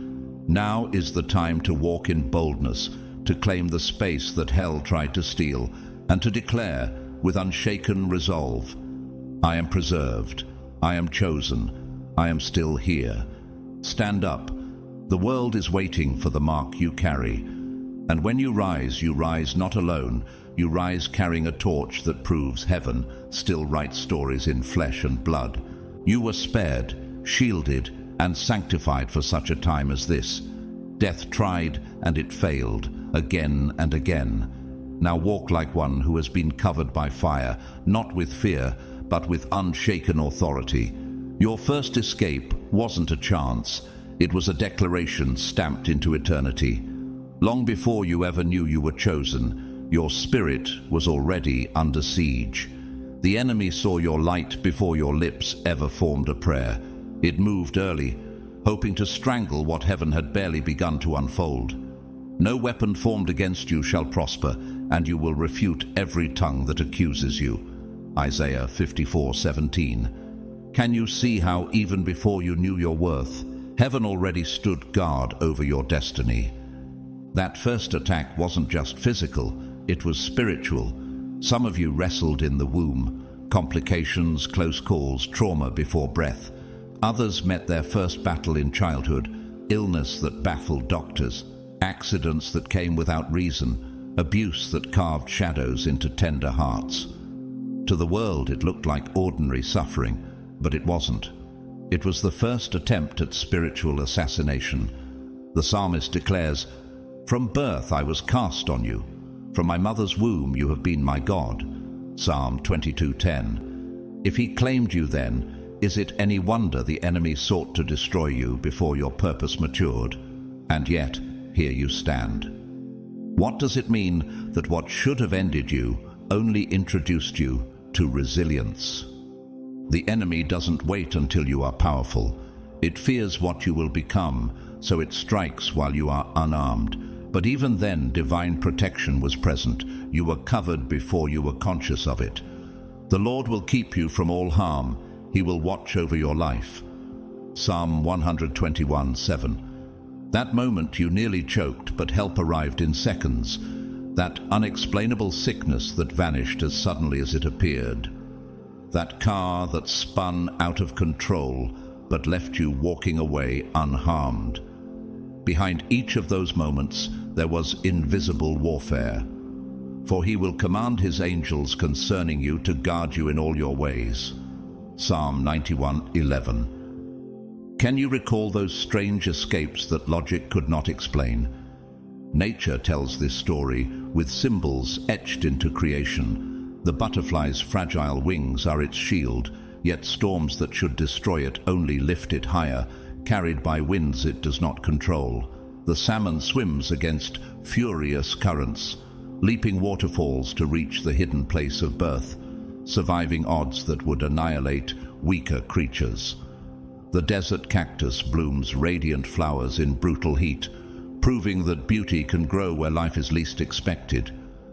Aren't these mirrors of your own survival? Like the butterfly, you were lifted by forces beyond your strength. Like the salmon, you endured currents that should have swept you away. Like the cactus, you blossomed in barren seasons where others saw only death. Those who trust in the Lord are like Mount Zion, which cannot be shaken but endures forever. Psalm 125:1. Some of you were marked from the beginning, feeling too deeply, sensing what others couldn't, dreaming visions that later unfolded in reality. That wasn't imagination. That was evidence of divine imprint. You carried antennas tuned to heaven's frequency before you had language for it. And because of that mark, the enemy moved to silence you early. Yet even in the nightmare, even in the accident, even in the sleepless nights, you were never abandoned. Even though I walk through the darkest valley, I will fear no evil, for you are with me. Psalm 23:4. What if your sensitivity wasn't a curse but a compass? What if the very things that made you feel different were the very reasons you were chosen? Chosen one, hear this truth. Your survival is not a coincidence. It is a commission. Every time death missed you, heaven was declaring, your assignment is not over. Rise today with that awareness. Walk as one who carries fire in their bones. Refuse to shrink back, because the mark on you is evidence of covenant. Stand tall, live boldly. For if the enemy failed at your beginning, it cannot claim your ending. That was the gift beginning to flicker. It made you sensitive, yes, but it also made you sovereign. For you, survival was more than an accident. It was woven into an assignment. The very first time death missed you, something irreversible shifted in the unseen. A portal opened, and without understanding why, you began to feel deeper, think differently, carry a weight you could not explain. That was not a chance, it was an awakening. Before I formed you in the womb, I knew you. Before you were born, I set you apart. Jeremiah 1:5. Do you realize what it means that heaven had already written your name long before you even took your first breath? That moment marked you. You walked away not just alive, but awakened. You didn't escape by accident. Your timeline was preserved by a hand greater than your own. Your purpose could not be interrupted. Heaven whispered over your life, the story isn't finished. From that moment forward, nothing in your journey was ordinary. You were being shaped in fire, not for destruction, but for destiny. And fire, though fierce, refines rather than consumes the chosen. When you walk through the fire, you will not be burned. The flames will not set you ablaze. Isaiah 43:2. Could it be that the flames that terrified you were never meant to kill you, but to reveal you? And so, if your beginning felt heavier than most, it's because you survived what others never could. You were never meant to walk away unchanged. Your scars became signatures of preservation. And your second escape didn't come through bullets or blades, but through something far quieter and far more dangerous, the collapse within. This time, death didn't roar at your door. It crept softly, disguised in weariness, hidden in silence, woven into the slow fading of hope. The thief comes only to steal and kill and destroy. I have come that they may have life and have it to the full. John 10:10. How many nights did you carry a smile outwardly while secretly unraveling inside? You weren't fighting for your body. You were fighting for your mind. The battleground was invisible, but the wounds were real. And though the world around you saw someone functional, moving, even laughing, inside, your thoughts were collapsing like fragile walls. That was no accident. It was a spiritual attack, as lethal as any sword. The enemy, realizing the first attempt failed, shifted tactics. This time it moved inward, feeding you lies, cloaked in your own voice. You're not enough. You'll never change. You are forgotten. And yet, even in that silence, a greater voice whispered, "Even though I walk through the darkest valley, I will fear no evil, for you are with me." Psalm 23:4. Have you noticed how the voice of truth never shouted, but it always lingered, refusing to let you go? The arts echo this struggle. In Beethoven's Symphony No. 5, the opening notes strike like a hammer, short, sharp, unrelenting. For centuries, musicians have called it fate knocking at the door. Isn't that what you've lived? Fate, tragedy, despair, pounding at your spirit again and again. But just as Beethoven refused to let darkness dominate his composition, weaving the sound into triumph, heaven has been weaving your suffering into strength. The music of your life is not ending in minor notes of defeat, but rising in crescendos of victory. Can you feel the resonance of your own symphony taking shape? Chosen one, hear this.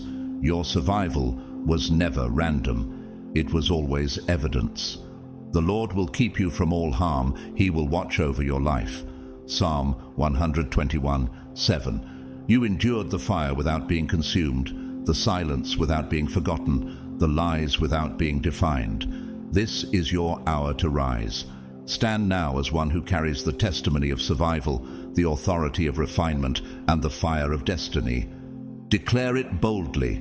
I am not here by accident. I am chosen. I am alive for purpose. And if the enemy failed at my beginning, it cannot own my ending. You're too broken. There's no reason to keep going. Those words, whether whispered by the enemy or echoed in your own mind, twisted your thoughts, blurred your purpose, poisoned your joy. Long seasons of depression tried to drain you like a desert swallowing water. Loneliness pressed down so heavy it felt like suffocation. Anxiety turned even simple tasks into impossible mountains. Maybe no one saw it, maybe you wore a smile in public, but heaven saw. The Lord is near to the brokenhearted and saves the crushed in spirit. Psalm 34:18. Do you realize how powerful it is that you survived a war invisible to others, but fully known to God? Every breath you take now is a testimony of resistance. Every sunrise you woke to, even when you wished the night would never end, was proof of heaven's stubborn mercy. And if you're still here, isn't it clear that your story is far from over? Some of you lived in toxic environments that drained your soul like leaking foundations in a crumbling house. Others carried invisible wounds, scars no one else could understand, yet they dictated your choices, your nights, your silence. And still, you made it through. Maybe not loudly, maybe not gracefully, but you came through. And that was no small thing. This wasn't just survival, it was holy resistance. We are hard-pressed on every side, but not crushed, perplexed, but not in despair. 2 Corinthians 4:8. What if the very fact that you still breathe is itself the testimony that darkness cannot erase design? You may feel fragile, but even fragile glass can reflect the sun. You may feel cracked, but cracked soil still births wildflowers. Doesn't your survival, even in brokenness, shine brighter than perfection ever could? You were pursued because your very presence unsettles darkness, not by your words or strength, but by your existence. The enemy couldn't destroy you outright, so it sought to disconnect you, isolating your mind from truth, convincing your thoughts to turn against you. Its aim was not to kill the body, but to persuade the heart to surrender. Yet divine protection intervened, a whisper of hope at midnight, a song you stumbled on that reminded you of worth, a sunrise that broke through the heaviness. He gives power to the faint, and to him who has no might, he increases strength. Isaiah 40:29. Haven't you noticed how, just when you were about to collapse, something shifted the frequency of your soul back toward life? That was not random. It was a rescue. And if heaven has fought for you before, what makes you think it won't fight for you again? This was no accident. Your tears were not ignored. Your silence was not empty. Angels respond to surrender, even the surrender that comes in exhausted whispers. That internal escape revealed your greatest strength, that even when your mind bent under pressure, it did not break. Psychologists call the brain neuroplastic, meaning it can rewire, adapt, reshape under stress. Doesn't that sound like what your spirit has done all along, rewiring despair into endurance? Do not conform to the pattern of this world, but be transformed by the renewing of your mind. Romans 12:2. The battlefield was your thoughts, but the victory was already secured in your persistence. And perhaps the very cracks in your thinking became entry points for grace, allowing light to seep into the darkest corners of your mind. What others call weakness, heaven calls proof of resilience. The sciences echo this mystery. In physics, resonance occurs when one frequency sets another into motion without touching it. In the same way, your spirit resonated with heaven's voice even when your body was too tired to move. In architecture, a keystone holds an arch together, bearing impossible weight though it appears small. Isn't that what you've been? Hidden yet essential, holding up the structure of your destiny under crushing pressure? And in sports, athletes know the power of the pause, the stillness between plays where strategy is reborn. Your stillness was never a weakness. It was heaven's timeout, setting you up to rise again with renewed force. But they who wait for the Lord shall renew their strength. They shall mount up with wings like eagles. Isaiah 40:31. Can you feel that even your pauses were not wasted, but designed to prepare you for acceleration? Your silence was scaffolding. Your waiting was construction. Your breath itself was an anthem. Your mind, though weary, remained a battlefield of victory. And when darkness saw you still breathing, still rising, still hoping, it backed away in defeat. The light shines in the darkness, and the darkness has not overcome it. John 1:5. What tried to bury you has become the very ground you rise from. What nearly ended you has made your purpose unshakable. Chosen one, you didn't give up. You were delivered. And now this is your moment to stand. Do not call yourself broken when heaven calls you chosen. Do not shrink when your scars are the very proof of covenant. Stand tall, speak boldly, for if despair could not erase you, nothing can stop the destiny burning within you. And when you rise, the world will not just see a survivor, they will see a living cathedral of grace, built brick by brick through trials, crowned now with glory. And your comeback is proof that divine protection doesn't just save the body, it rescues the soul. The third time death came, it had form, it had weight, it had teeth. This wasn't just an emotional collapse or a spiritual whisper in the night. This was blood, bone, metal. Tangible moments when time slowed down and eternity held its breath. A crash, a violent act, a failing heartbeat, a misstep that should have cost you everything. You were in danger, no question. Yet, here you are. Though they plot evil against you and devise wicked schemes, they cannot succeed. Psalm 21:11. Do you see what it means that you walked away from a scene where statistics say you should have been erased? You may remember hearing someone say afterward, "You're lucky to be alive." But you and heaven know better. It wasn't luck. It was intervention.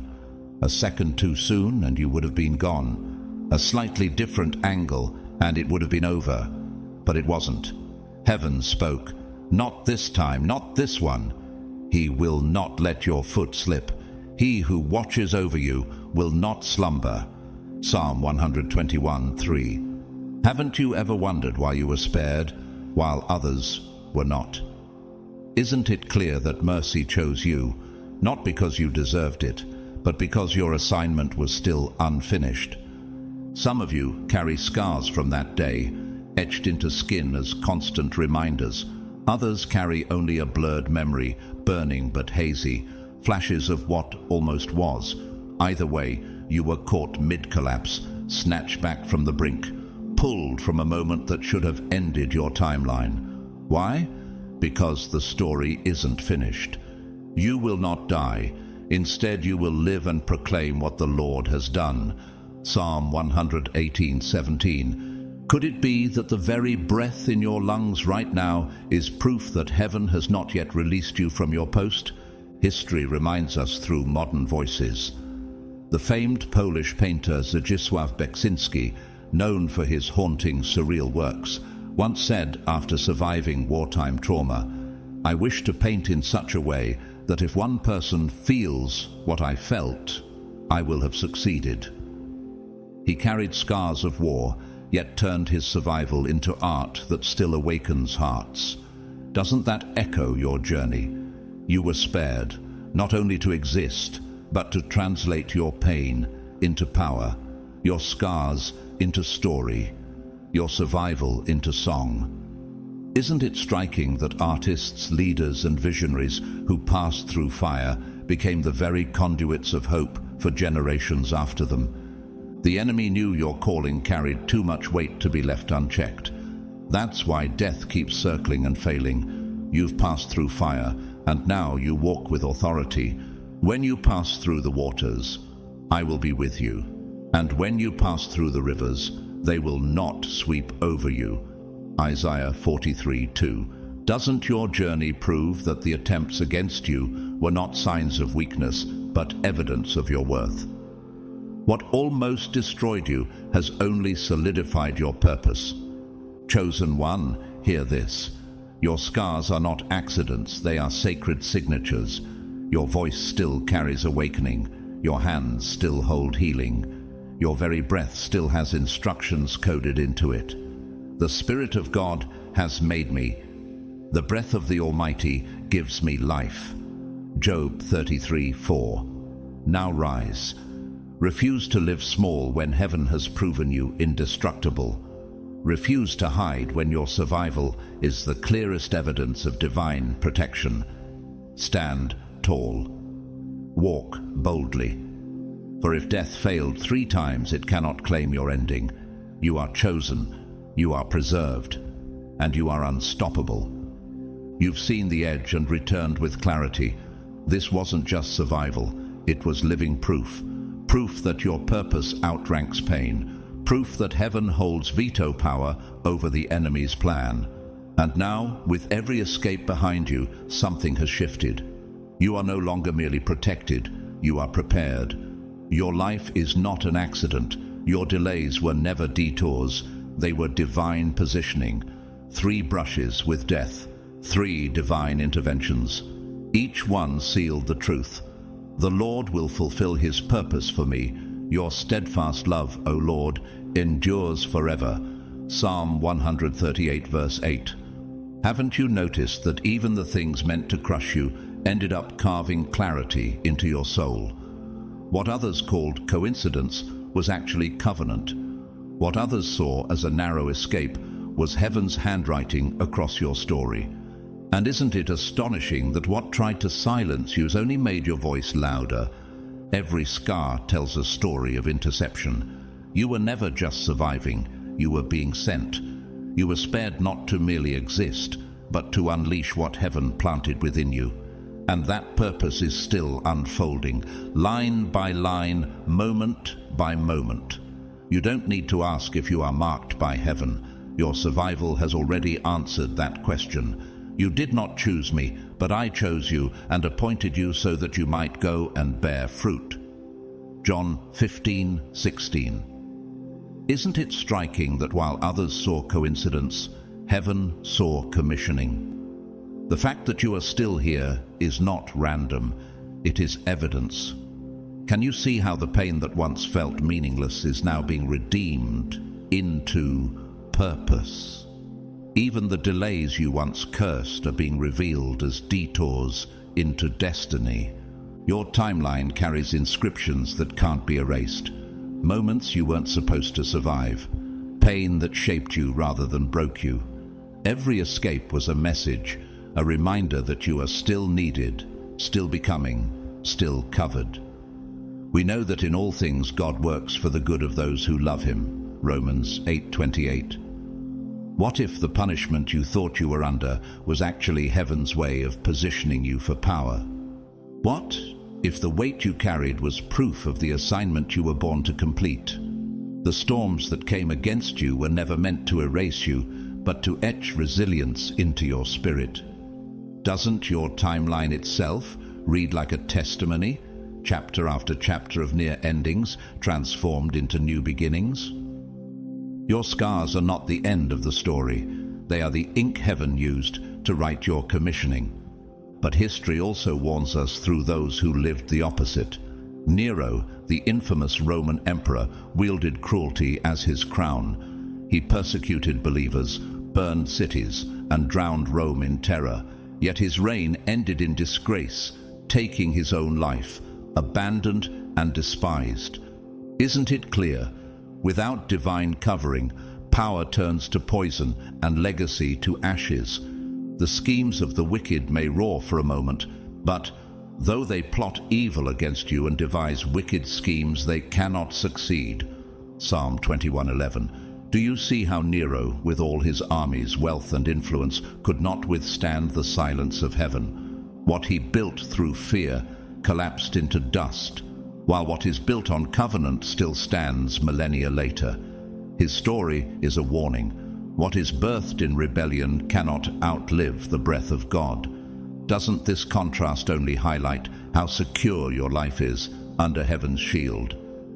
You, chosen one, are proof of the opposite story. Where darkness sought to end you, God used the attempt to elevate you. Where others fell, you rose. Where villains wrote their endings in despair, your life is being rewritten in hope. For I know the plans I have for you, declares the Lord, plans to prosper you and not to harm you, plans to give you hope and a future. Jeremiah 29:11. What was meant for your ruin became your rehearsal for purpose. Isn't it undeniable now that you walk not as a victim, but as a vessel? Every loss has been turned into leverage, every scar into strategy, every delay into divine design. And if God's plans could not be cancelled by death 3 times, why would you doubt they can carry you to completion? Chosen one, stand tall. Your scars are not shame, they are sacred signatures. Your delays are not denials, they are divine positioning. Your survival is not random, it is revelation. Do not hide your story, for your very breath testifies of the covenant. Rise now, not timidly, but boldly. For if death failed 3 times, it cannot own your ending. Walk as one who carries heaven's seal, for you are not merely alive, you are chosen, preserved, and unstoppable. And when you rise carrying proof that divine purpose is stronger than every plot, brighter than every shadow, and louder than every lie. This is your call. Lift your head, steady your steps, and move as one sent. For heaven has written your name into eternity's architecture. Each encounter with death didn't just spare you, it activated you. These moments cracked the fragile illusion of this world and opened your eyes to what is real, eternal, and spiritual. Near death never leaves a person the same. It rewires you, reshaping how you see and how you move. Sensitivity becomes discernment. Intuition becomes instruction. Call to me and I will answer you and tell you great and unsearchable things you do not know. Jeremiah 33:3. Haven't you felt that since your survival, even ordinary days carry extraordinary weight? That the air itself seems to whisper truths that others overlook? Could it be that what tried to bury you was secretly birthing your sight? After each escape, your perception changed. The fire didn't just spare you, it rewired you. What once felt like fragile sensitivity is now sharp spiritual intelligence. You began sensing what others missed. An energy shift before a single word was spoken. Patterns emerging from chaos. Warnings hidden in silence. This isn't imagination, it's inheritance. But the Advocate, the Holy Spirit, whom the Father will send in my name, will teach you all things. John 14:26. Haven't you noticed that what once felt like weakness is now your strongest weapon? What others dismiss as just a feeling is, for you, a signal from heaven itself. Doesn't this prove that when death misses you, heaven marks you? And nature itself mirrors this truth. The eagle, while smaller birds flee from the storm, the eagle spreads its wings and lets the winds lift it higher. Isn't that what happened to you? The storm that came to break you only carried you to a new height. Or think of the volcano. Beneath the earth, pressure builds for years in silence until one day it erupts with unstoppable force. Your silence, your delays, your hidden years. They were not punishment, but pressure preparing you for release. Or the seed buried in darkness. It is pressed into soil, invisible and forgotten, yet its burial is the beginning of its bloom. Unless a kernel of wheat falls to the ground and dies, it remains only a single seed. But if it dies, it produces many seeds. John 12:24. Isn't your survival proof that what looked like burial was really planting? Timing begins to feel divine. Doors close, but never without reason. Setbacks sting, but they sculpt your spirit. You walked through fire, and now you carry fire. When you walk through the fire, you will not be burned. The flames will not set you ablaze. Isaiah 43:2. Some of you still feel late, like the world moved ahead while you lingered in silence. But silence was not failure, it was refinement. Can you see that the waiting sharpened you like metal on a whetstone? The very delay you despised was the training you required. Doesn't it make sense now that your destiny demanded more than speed?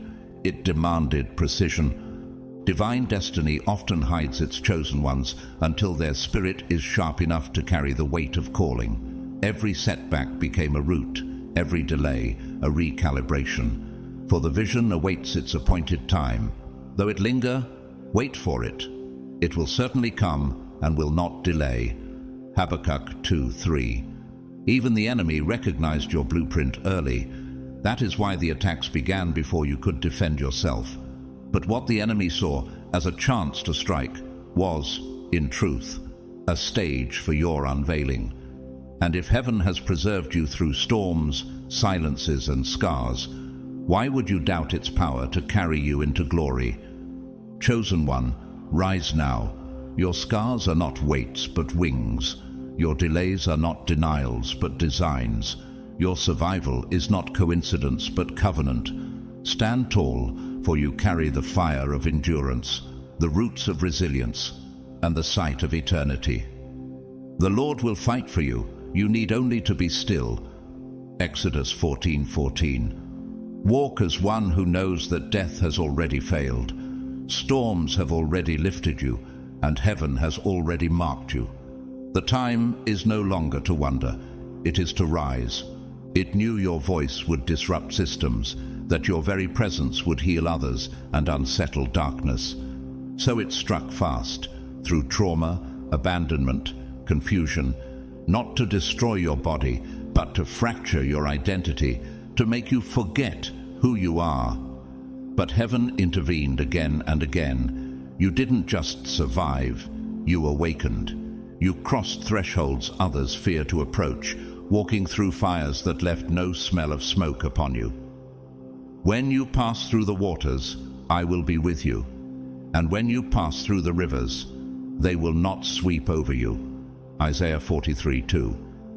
Can you see that the very things that should have destroyed you have become the things that define your authority?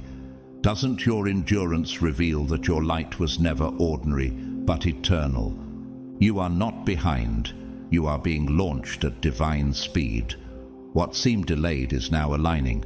What felt buried is now rising. You are not forgotten. You are not broken. You are becoming.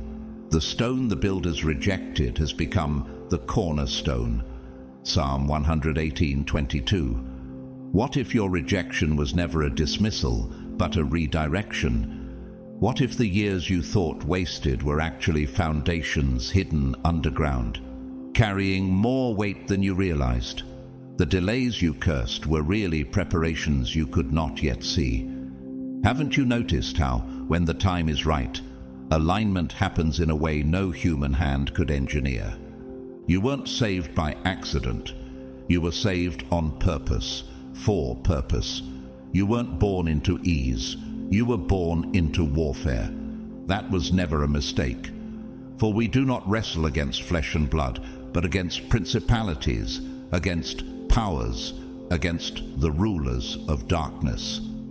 Ephesians 6:12. Souls chosen to shift generational patterns are rarely born into peace. They are born into fire, because fire forges what comfort never could. Haven't you asked why your battles seemed fiercer than those around you? Could it be because your assignment carries more weight than theirs? The fiercest storms always surround the tallest mountains. Doesn't your life prove that heaven never wastes pain? You were sent to disrupt, to awaken, to rebuild, and that kind of purpose always triggers resistance.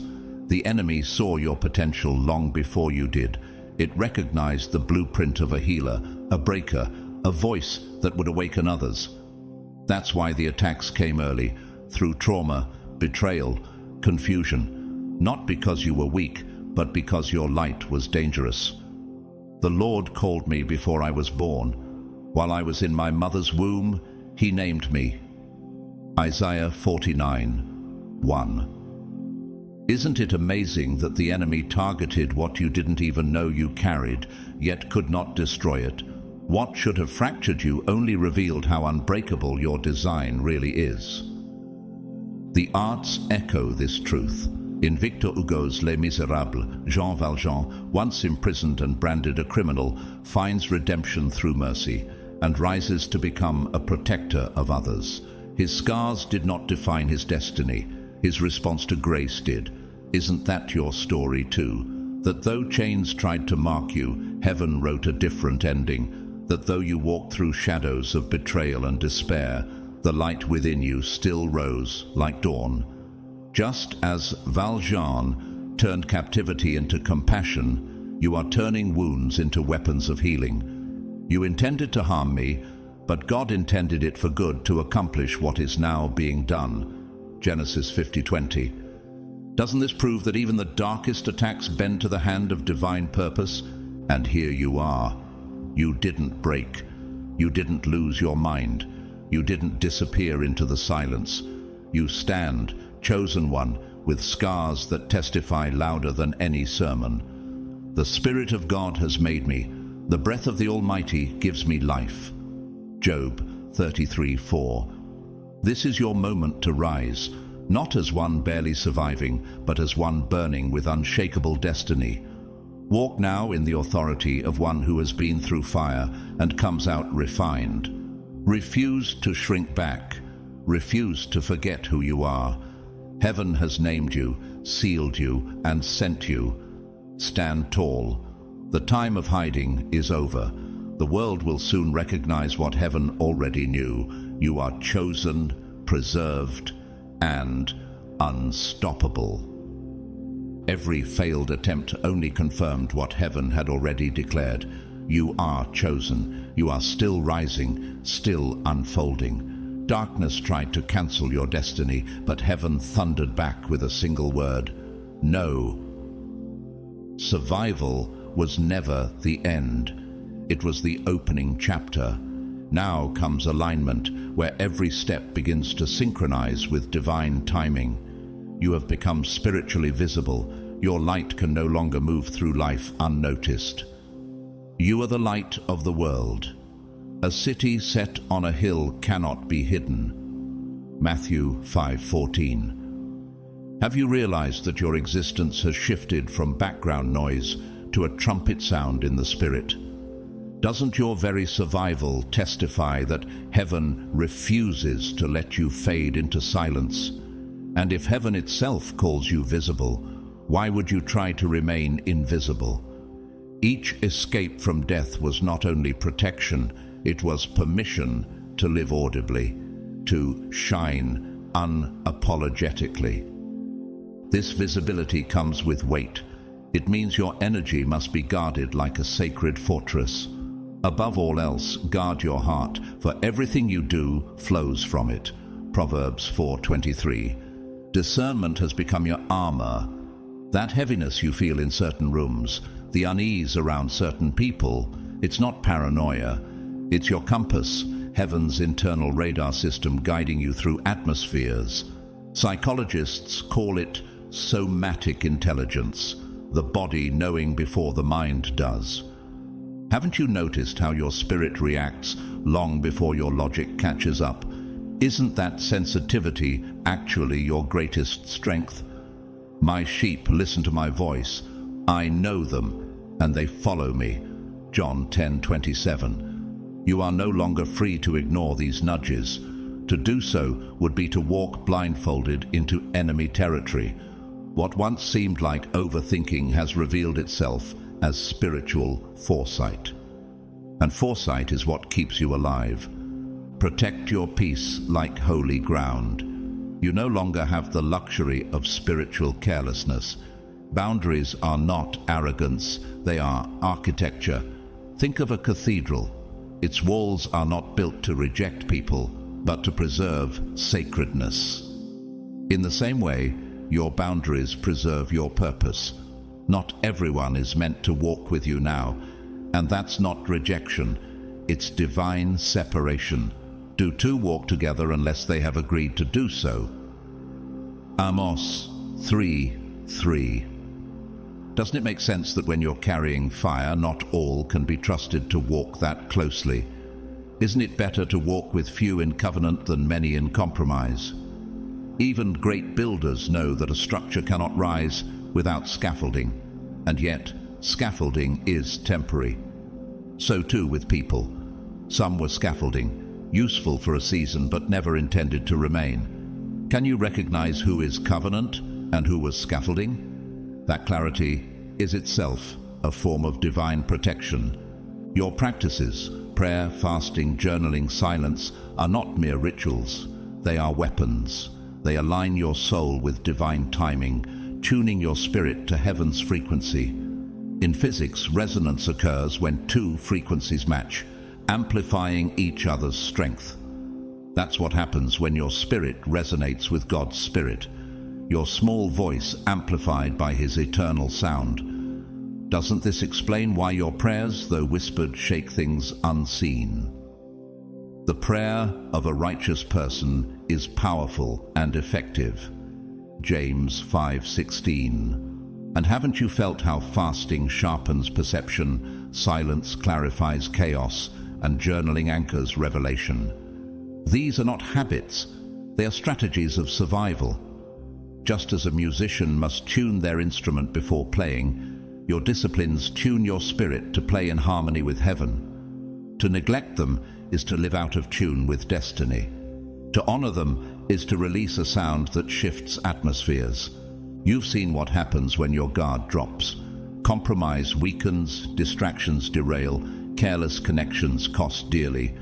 But with every escape, you were refined. Not erased, but remade. You are not the same. You don't see with the same eyes. You don't chase noise. You hunger for stillness, truth, and substance. In sports, commentators often speak of the calm before the play, those seconds where silence becomes the womb of strategy. Isn't that what your stillness has become? The birthplace of divine moves. Be still and know that I am God.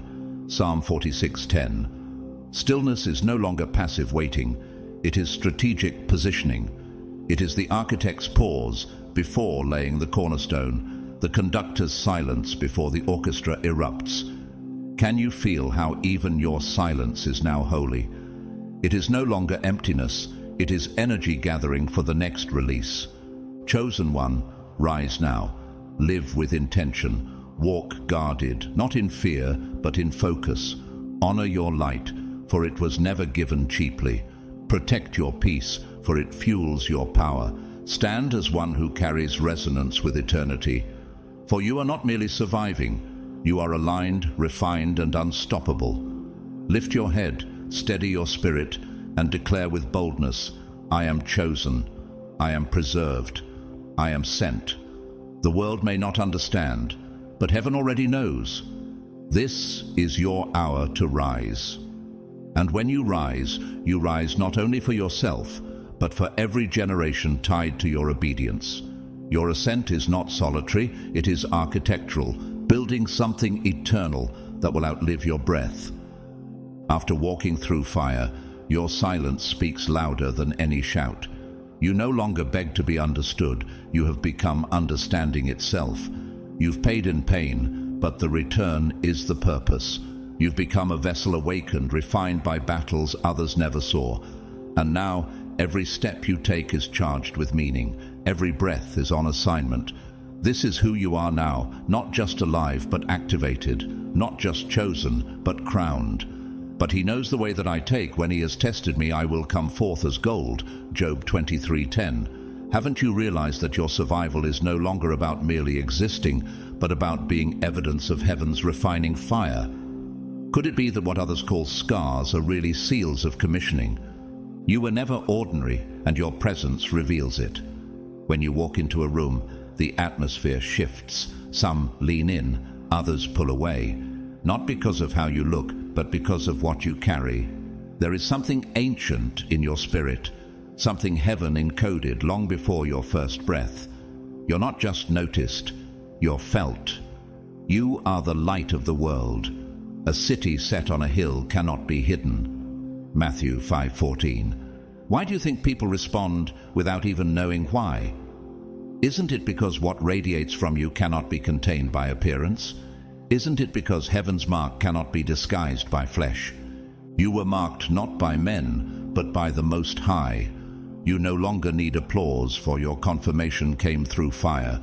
You were protected in darkness, kept when you didn't even know you needed saving. That knowing now lives in your bones. It is marrow deep. Fear not, for I have redeemed you. I have called you by name. You are mine.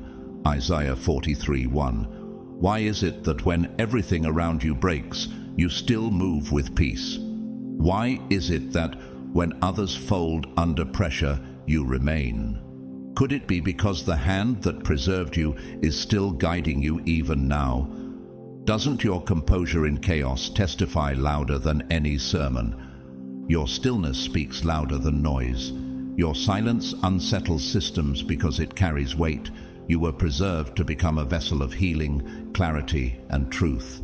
Healing that transcends medicine, clarity that cuts through confusion, truth that liberates what lies have bound. Then you will know the truth, and the truth will set you free. John 8:32.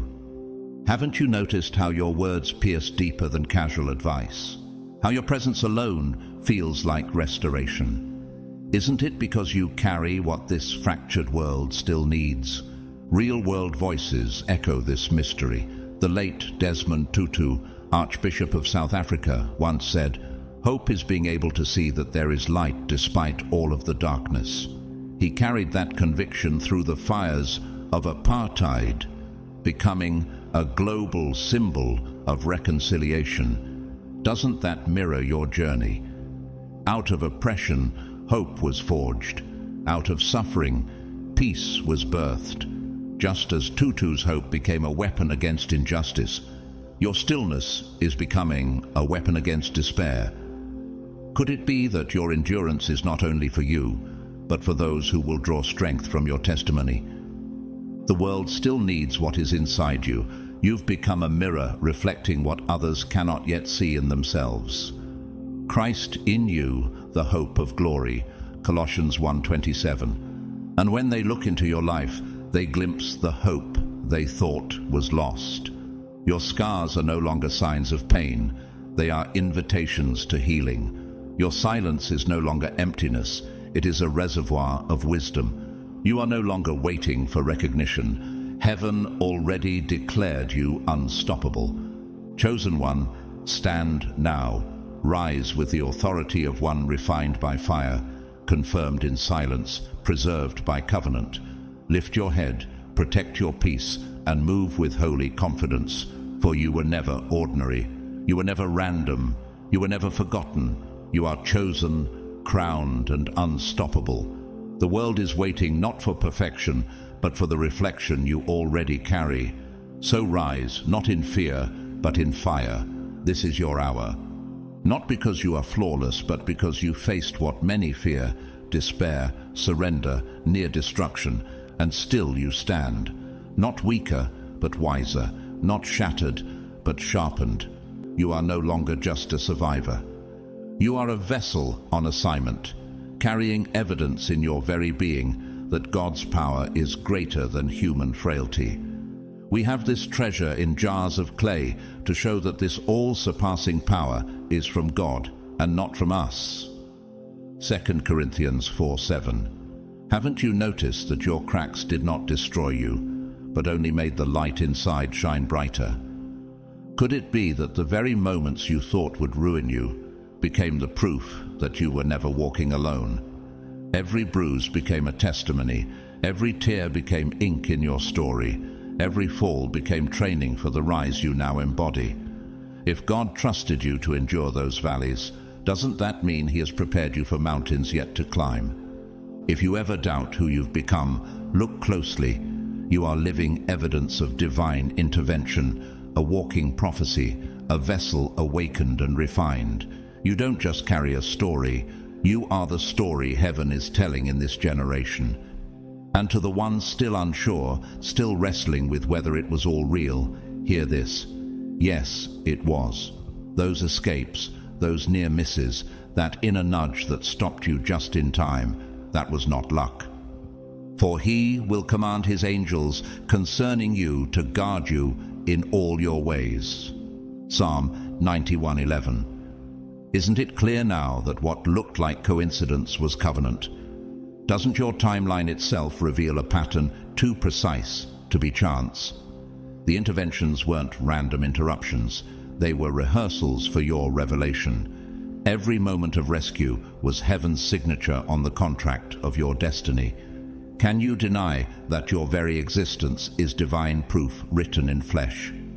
The danger was real, but so was the protection. The arrows did fly, the traps were set, the lies were whispered, but heaven shielded you.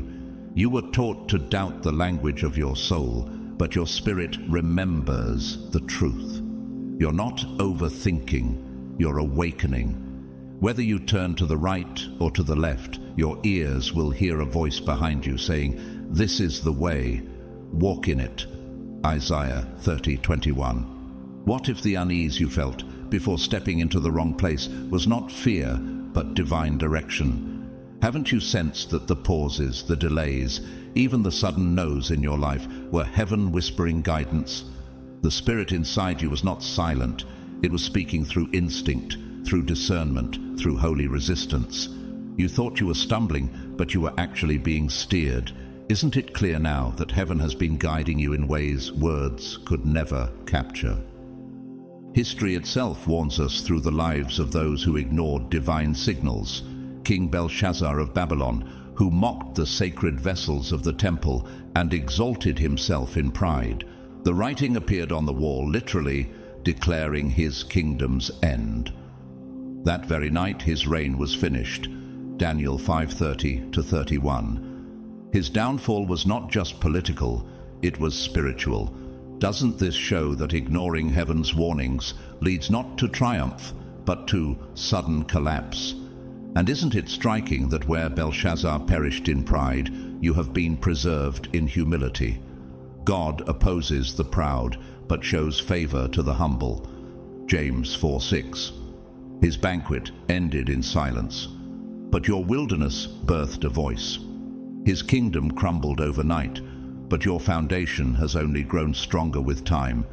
Isn't it astonishing that the same God who wrote judgment on his wall has written mercy across your life?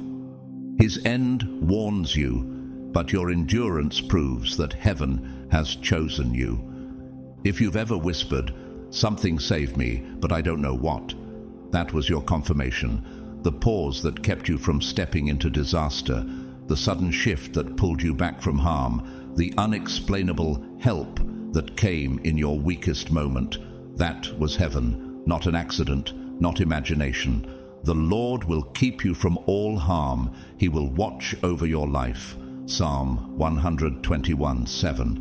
Could it be any clearer that your life was never random, that every near death was a near birth into deeper awareness, that every escape was an announcement, you are chosen, you are needed, you are marked? Even when you doubted your own worth, heaven never revoked its claim on you. Even when you tried to quit, the covenant pulled you back. Haven't you realized by now that survival was not your finish line, but your starting point into destiny? Chosen one, stand tall now. Your scars are not shame, they are signatures. Your delays are not denials, they are divine positioning. Your survival is not coincidence, it is confirmation. Rise not timidly, but boldly. For if death has failed to claim you, it cannot claim your destiny. Walk as one awakened, refined, and unstoppable. Heaven has preserved you, history has warned you, and now eternity is calling you forward. This is not the season to shrink back. This is the moment to rise. And when you rise, you don't rise alone. You rise carrying every promise, every assignment, and every testimony tied to your bloodline. Your obedience is the sound of future generations being set free. Stand now, chosen one. For the story heaven is writing through you has only just begun. When you wake up changed after walking through what should have ended you, understand this. That wasn't random, it was divine intervention. You've been transformed, though you're still unfolding the meaning of that transformation. You were never meant to fit the mold. You were born to break it, to awaken slowly and then all at once. Do not conform to the pattern of this world, but be transformed by the renewing of your mind. Romans 12:2. Haven't you noticed that the very cracks which made you feel fragile were the same openings through which light entered? Doesn't it strike you that survival alone would not explain the wisdom you now carry? Your life has always been more than survival. It has been an assignment in motion, and if this message resonates even slightly, understand this: your story has always been divinely ordered. Confusion wasn't failure, it was refining. The questions, the wandering, the nights you thought were wasted, those were chisels shaping you. The steps of a righteous person are ordered by the Lord. Psalm 37:23. It kept you seeking, broke you open for truth when it finally arrived, and made you hungry for answers only heaven could provide. How else can you explain the way clarity suddenly appears after long silence? Haven't you realized yet that even in the storm, you were being guided by unseen hands? Your very uncertainty became the soil where faith was planted. Nature itself testifies of this process. The pearl, it is formed inside an oyster only because of irritation, a grain of sand that becomes beauty. Isn't that your story? What irritated and cut you became the very thing heaven turned into treasure. Or think of the redwood tree. Its seeds can only germinate after surviving fire. What looks like devastation actually awakens hidden life.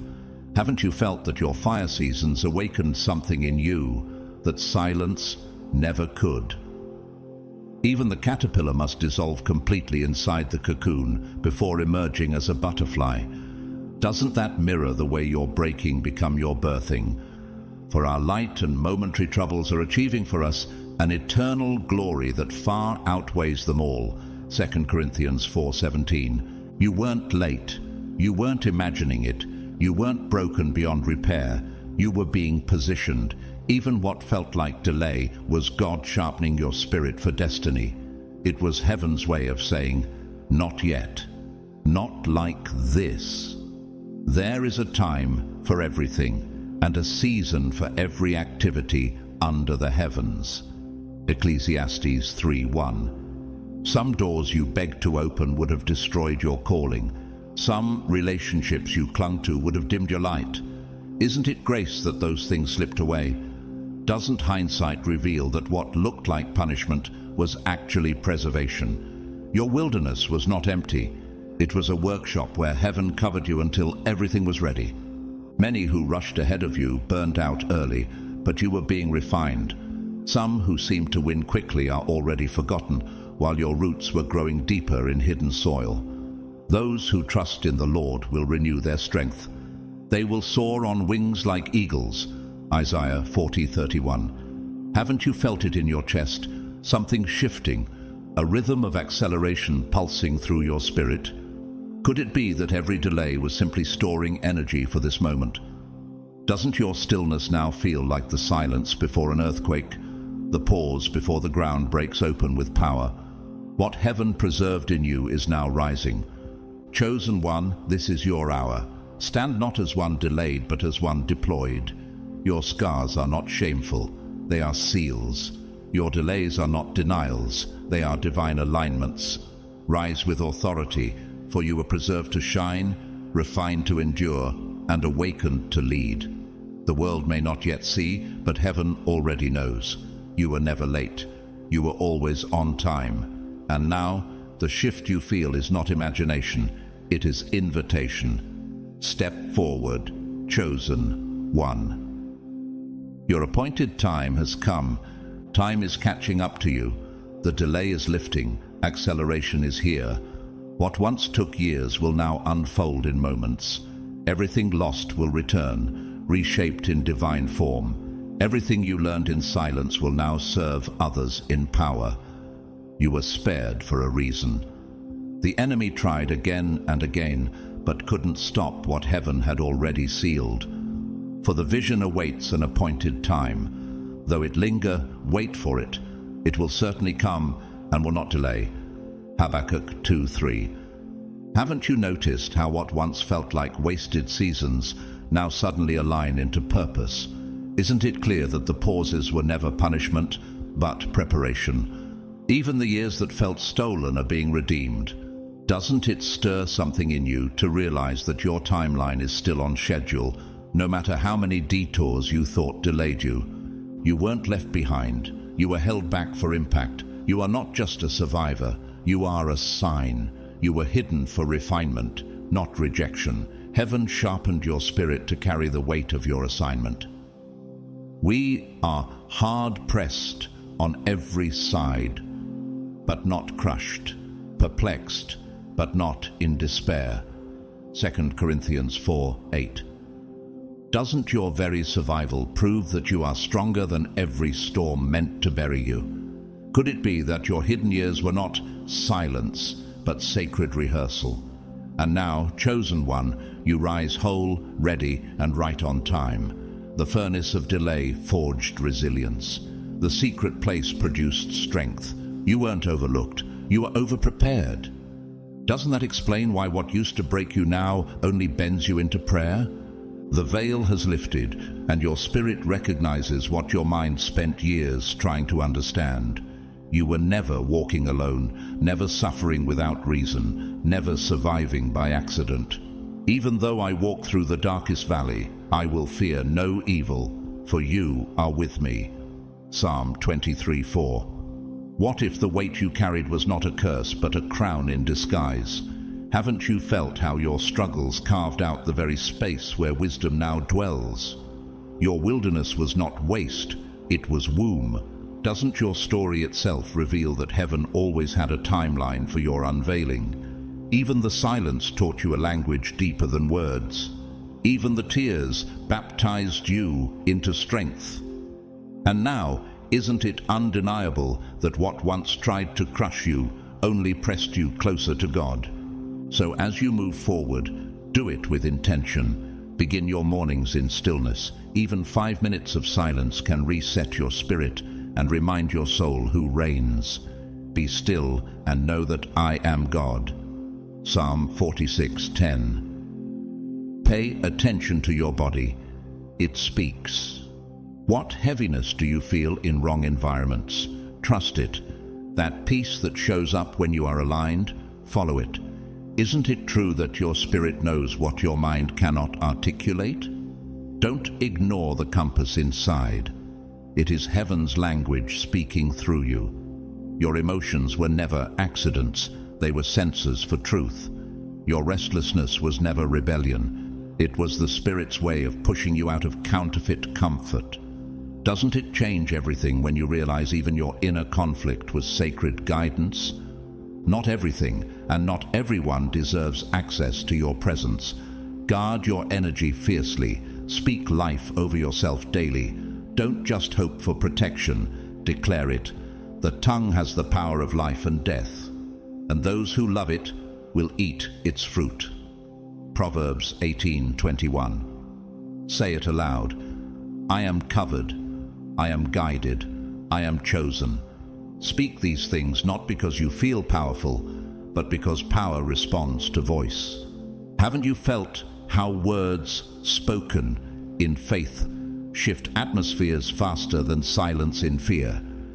Isn't it striking that the Creator who spoke the universe into being also gave you the authority to speak into your own reality? Your decrees are not empty. They echo into eternity. Your voice is not small. It carries resonance with heaven itself.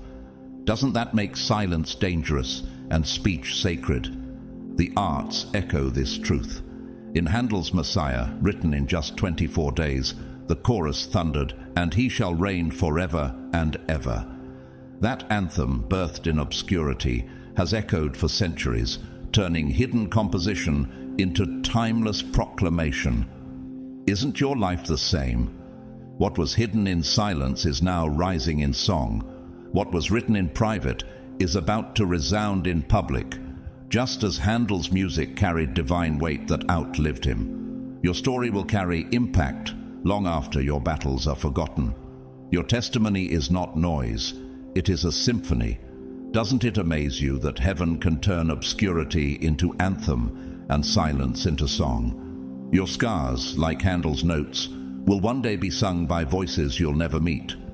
Isn't that proof that your story is larger than your lifetime? Take time to create, write, move, sing, and build, for creativity is one of the purest expressions of God's Spirit working through you. Let your routines reflect awareness. Fast when you are unclear, journal when you're overwhelmed, light a candle, and sit in silence when the world gets loud. Small actions in the physical realm unlock massive shifts in the spirit. Do not despise these small beginnings, for the Lord rejoices to see the work begin. Zechariah 4:10. Doesn't it amaze you that heaven honors even the smallest act of faith?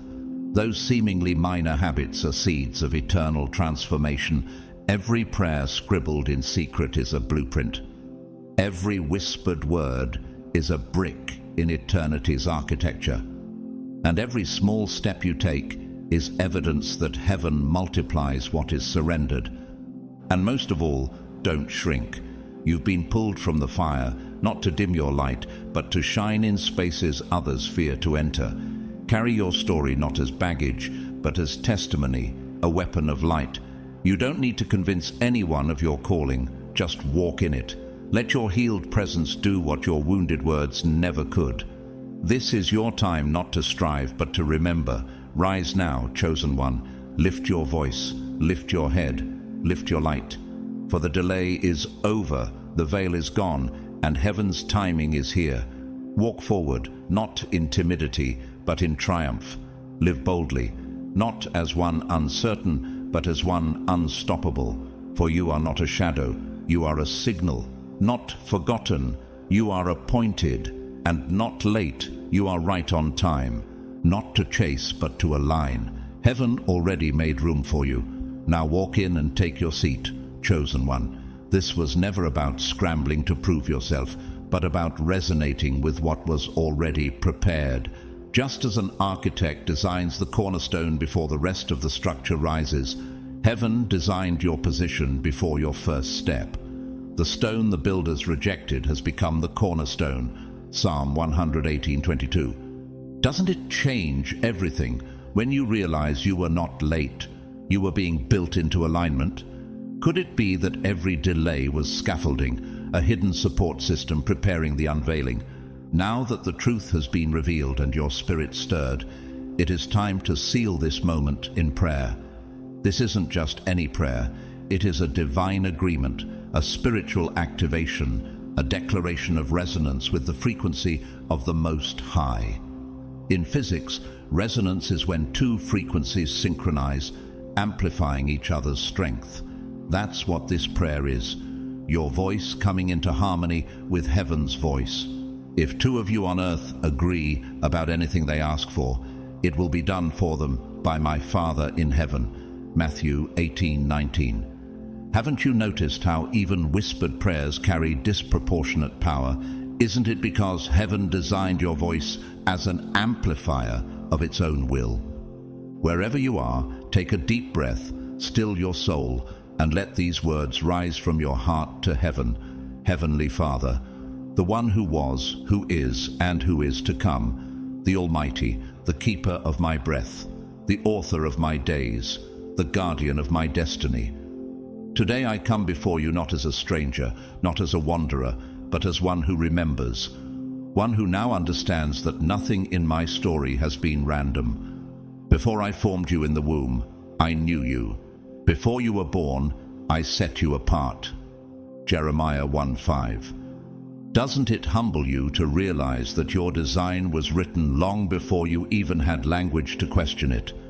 Every delay, every escape, every battle was part of a divine design that you wrote long before my first breath. Lord, thank you for the moments that tried to break me but failed. Thank you for the attacks I never saw coming, and the ones I did that never had the final say. No weapon forged against you will prevail. Isaiah 54:17. Can you see now that even the blows meant to destroy you were secretly building resilience? Thank you for sparing me time after time in ways I'll never fully understand, for covering me in darkness, for holding me in silence, for reaching into the pit when I could no longer climb. You rescued me when I didn't even know I was in danger. You kept me breathing when I had no strength left to fight. The Lord is close to the brokenhearted and saves those who are crushed in spirit. Psalm 34:18.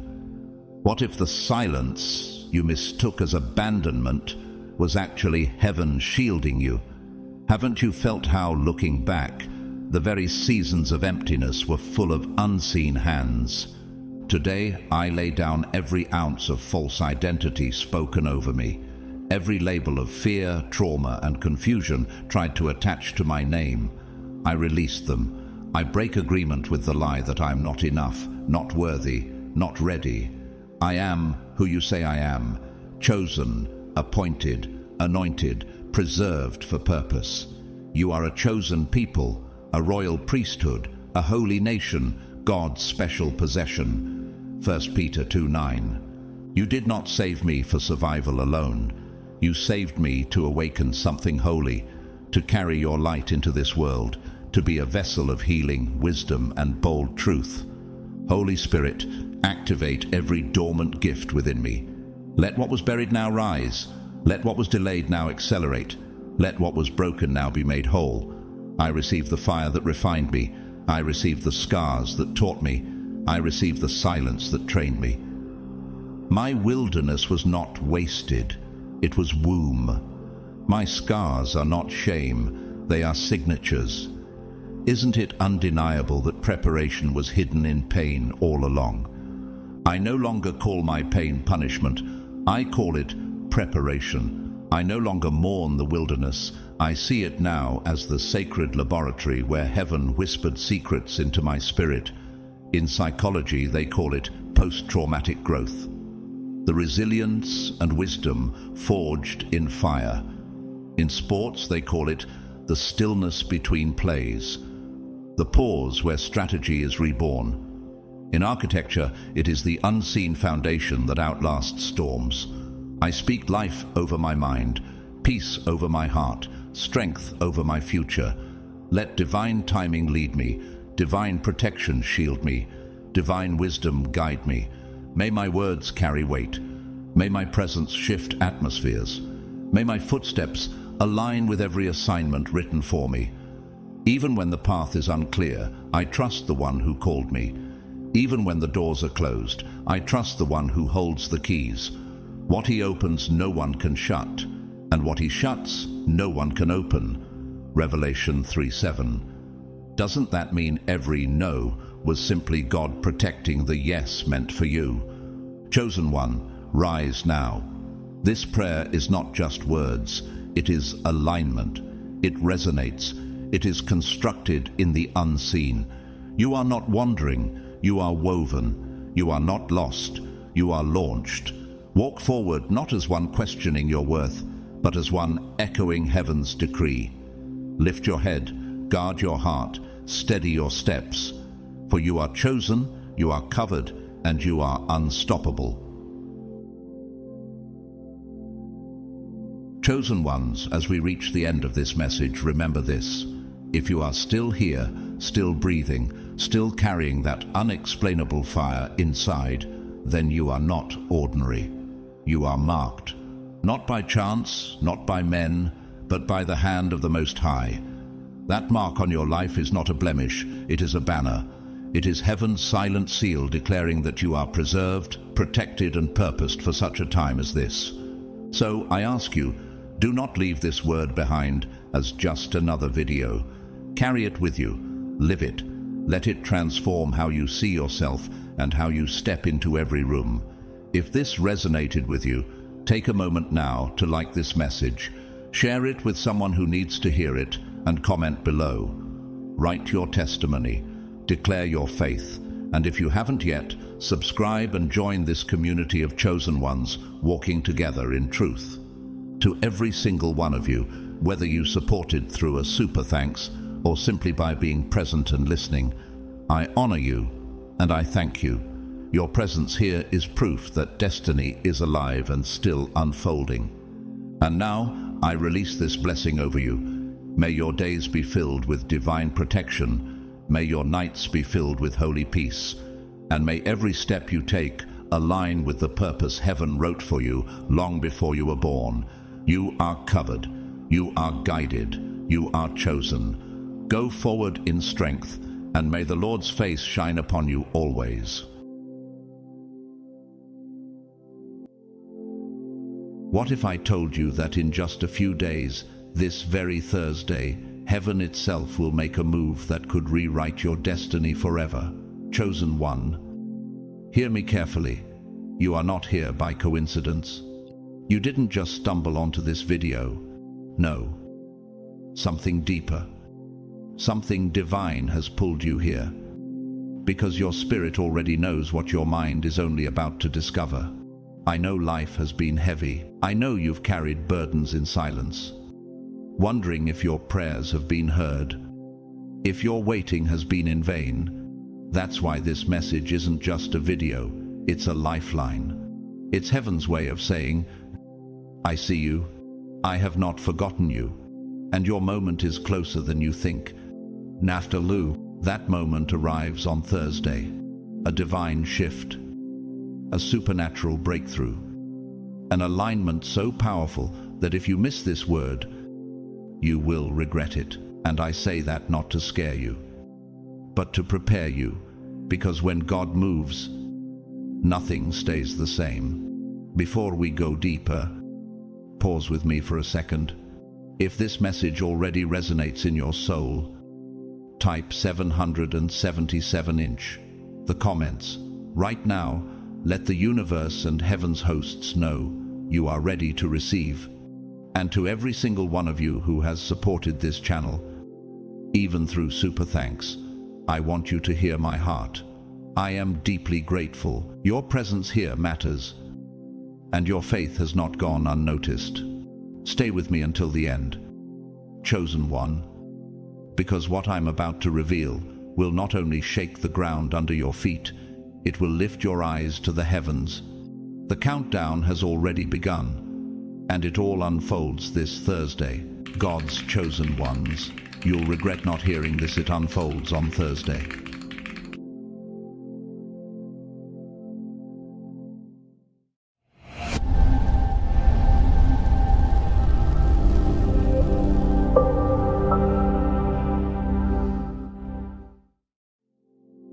Let us enter this moment with reverence, because what is approaching on Thursday is not just an event on a calendar, it is a divine appointment written in eternity.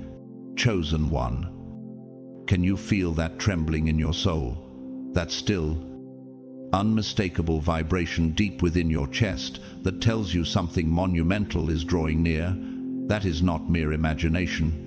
That is the whisper of the Holy Spirit, preparing you for the shift ahead. A signal from heaven that destiny is knocking on your door, the Bible declares. For I know the plans I have for you, declares the Lord. Plans to prosper you and not to harm you. Plans to give you hope and a future. Jeremiah 29:11. This Thursday is not ordinary.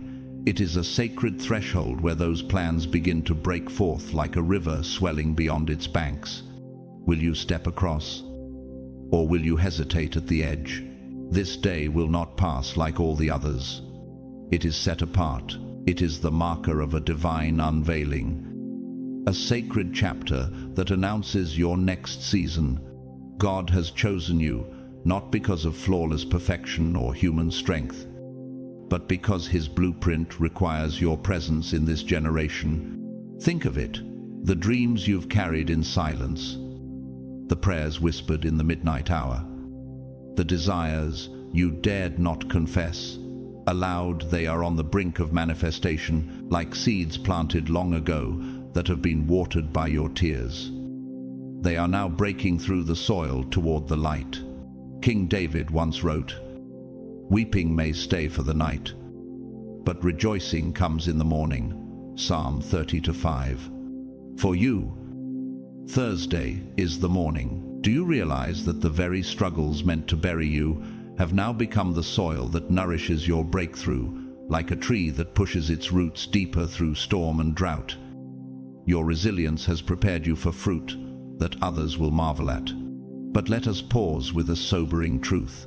Not everyone who was called stood firm. King Saul, though anointed, lost his crown because he feared people more than he obeyed God. His story is a reminder. When one abandons their calling, the cost is irreversible. Saul's downfall warns us that chosen status is not a license for complacency, it is a covenant of responsibility. Will you stand where others stumbled? In modern times, figures of inspiration remind us what it means to endure. The artist Vincent van Gogh, though unrecognized and rejected in his lifetime, painted through pain and rejection because he believed his gift had purpose. Today, his art is seen by millions as proof that what feels unseen in one season can be celebrated by the world in another. Like Van Gogh, your silent season has not been wasted. It has prepared your canvas for glory. And yet, history also reveals the destructive path of those who resisted God's order. Emperor Nero, infamous for his cruelty and persecution of Christians, sought to extinguish the flame of faith with violence. But what was his end? Isolation, paranoia, and suicide. His legacy is not triumph, but shame. A cautionary tale that resisting God's chosen ones only leads to ruin. Does this not stir you to recognize the weight of your calling? That when God says, "Enough is enough," nothing new empire, no critic, no adversary can stand in the way. Thursday will reveal the first glimmers of your supernatural breakthrough. For some, it may appear as a financial miracle, provision arriving from an unexpected source. For others, it may be healing flowing into weary bones, or reconciliation, mending a fractured relationship, or a door of opportunity swinging wide when you least expect it. However it manifests, you will not doubt its source, for it will be orchestrated with the fingerprints of heaven. The scriptures affirm, "Behold, I am doing a new thing, now it springs forth. Do you not perceive it?" Isaiah 43, 19. God does not merely change circumstances, He transforms the very fabric of your being, like molten metal refined by fire. He purifies your essence until His reflection can be seen in you. Can you imagine the strength that will surge when you finally recognize you are not who you were yesterday? On that day, your testimony will echo the words of the Apostle Paul, "When I am weak, then I am strong." 2 Corinthians 12:10. Weakness will no longer define you, for His strength will clothe you. This is not the season of surviving, it is the season of ruling. The doubts, the shadows, the silent valleys, they bow here. And Thursday, the trumpet of heaven announces your entrance into overflow. So rise, chosen one. Rise with the conviction that the story is shifting. Rise knowing that your scars are not signs of defeat, but emblems of survival. Rise, because heaven has written your name into its unfolding chapter. As it is written, "If God is for us, who can be against us?" Romans 8:31. This is not simply a video. This is a summons, a heavenly decree reminding you that your life is not ordinary, your path is not random, and your assignment is not optional. When Thursday arrives, step into it, not with hesitation, but with boldness. Stand tall, lift your head, and walk in the authority that only the chosen can carry. Joseph's story is not just a tale in the Bible, it is a prophetic mirror for your life. Betrayed by his brothers, thrown into a pit, sold into slavery, falsely accused, and locked in a prison. Joseph's journey looked like endless defeat, and yet the hand of God was upon him. The same hand that turned chains into keys is moving in your story. The scripture declares, "You intended to harm me, but God intended it for good, to accomplish what is now being done, the saving of many lives." Genesis 50-20. Can you see how even the darkest betrayal in your life has been transformed into the soil of future blessing? Every hardship has been training. Joseph learned leadership in famine, endurance in waiting, and humility in power. And now you, chosen one, stand at the same kind of threshold. This Thursday, heaven will reveal what those hidden seasons have prepared you for. Humble yourselves before the Lord, and He will lift you up. James 4:10. Have you ever wondered why the weight of your trials seemed heavier than others? Could it be because your calling requires a foundation strong enough to carry nations, just as Joseph carried Egypt in famine? Think of the way nature works. A seed must break before it grows. The eagle must face violent winds to soar higher. Rivers carve their course only through relentless resistance of stone. Isn't that what your life has felt like? Brokenness, resistance, pressure, and yet the breaking became birthing. The pressure became preparation. The resistance became refinement. The prophet Isaiah wrote, "When you pass through the waters, I will be with you, and when you pass through the rivers, they will not sweep over you." Isaiah 43:2. Those waters that threatened to drown you have only lifted you closer to His hand. And this Thursday will not arrive silently. It will resound like music composed before time began. Think of Handel's Hallelujah chorus bursting forth in majestic cathedrals, its notes shaking stone walls and echoing through generations. That is what your breakthrough will sound like. Uncontainable, undeniable, unstoppable, or like Beethoven's Ode to Joy, carrying a harmony so radiant that it drowns despair with triumph. Can you hear it already? The score of heaven is being played over your life. The Apostle Paul reminds us, "And we know that in all things God works for the good of those who love Him, who have been called according to His purpose." Romans 8:28. Every tear was rehearsed. Every disappointment was tuning in. Every valley was a quiet overture, preparing you for the symphony of destiny. And now, as the divine conductor lifts his hand, your Thursday is the moment when the music of heaven begins in full strength. When people see you after this shift, they will notice something they cannot explain: a glow, a confidence, a peace that surpasses all understanding. The Lord is my light and my salvation. Whom shall I fear? Psalm 27:1.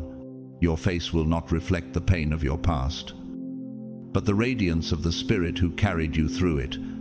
And those who doubted you, those who underestimated you, will be left in awe at how God Himself has rewritten your story. So rise, chosen one. Rise as Joseph rose, from pit to palace. Rise as light rises at dawn, scattering the longest night. Rise with hallelujah burning in your bones. For Thursday will not whisper, it will roar with the sound of heaven's decree. This is not just a date, this is your unveiling. And when the doors swing wide, step through with courage, because no power in earth or hell can stop what God has chosen to begin. Your steps, chosen one, are no longer ordinary. They carry the resonance of divine purpose. Each movement of your life is like an architectural line in the blueprint of heaven, drawn with precision, unseen but exact. Have you ever felt like you were on the verge of something monumental but couldn't quite explain why? That was not coincidence.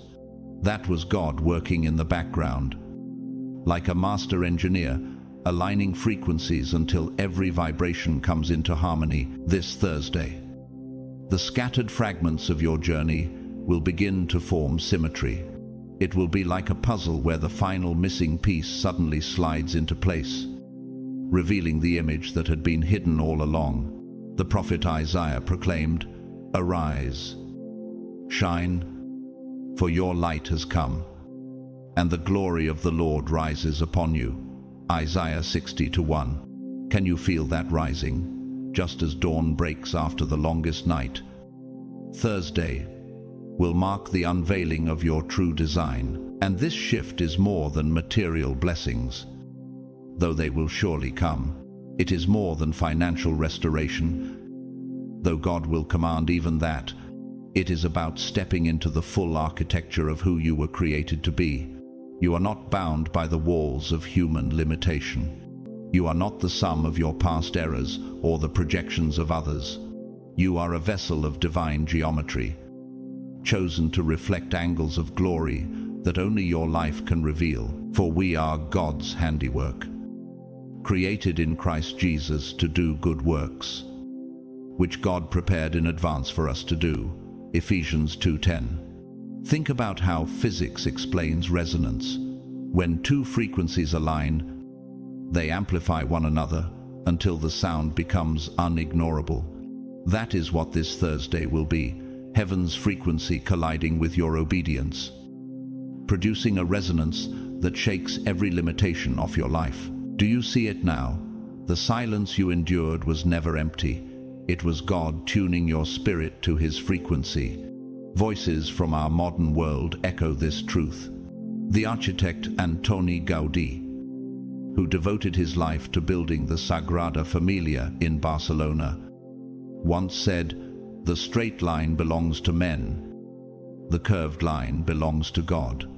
Gaudí spent decades creating a cathedral he would never live to see finished, because he believed God's work was bigger than one lifetime. And so it is with you.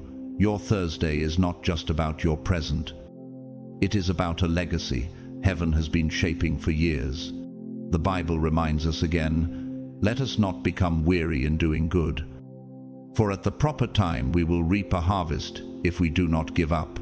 Galatians 6:9. Chosen one. Every tear you cried was a seed. Every prayer you whispered in secret was a brick in the cathedral of your destiny.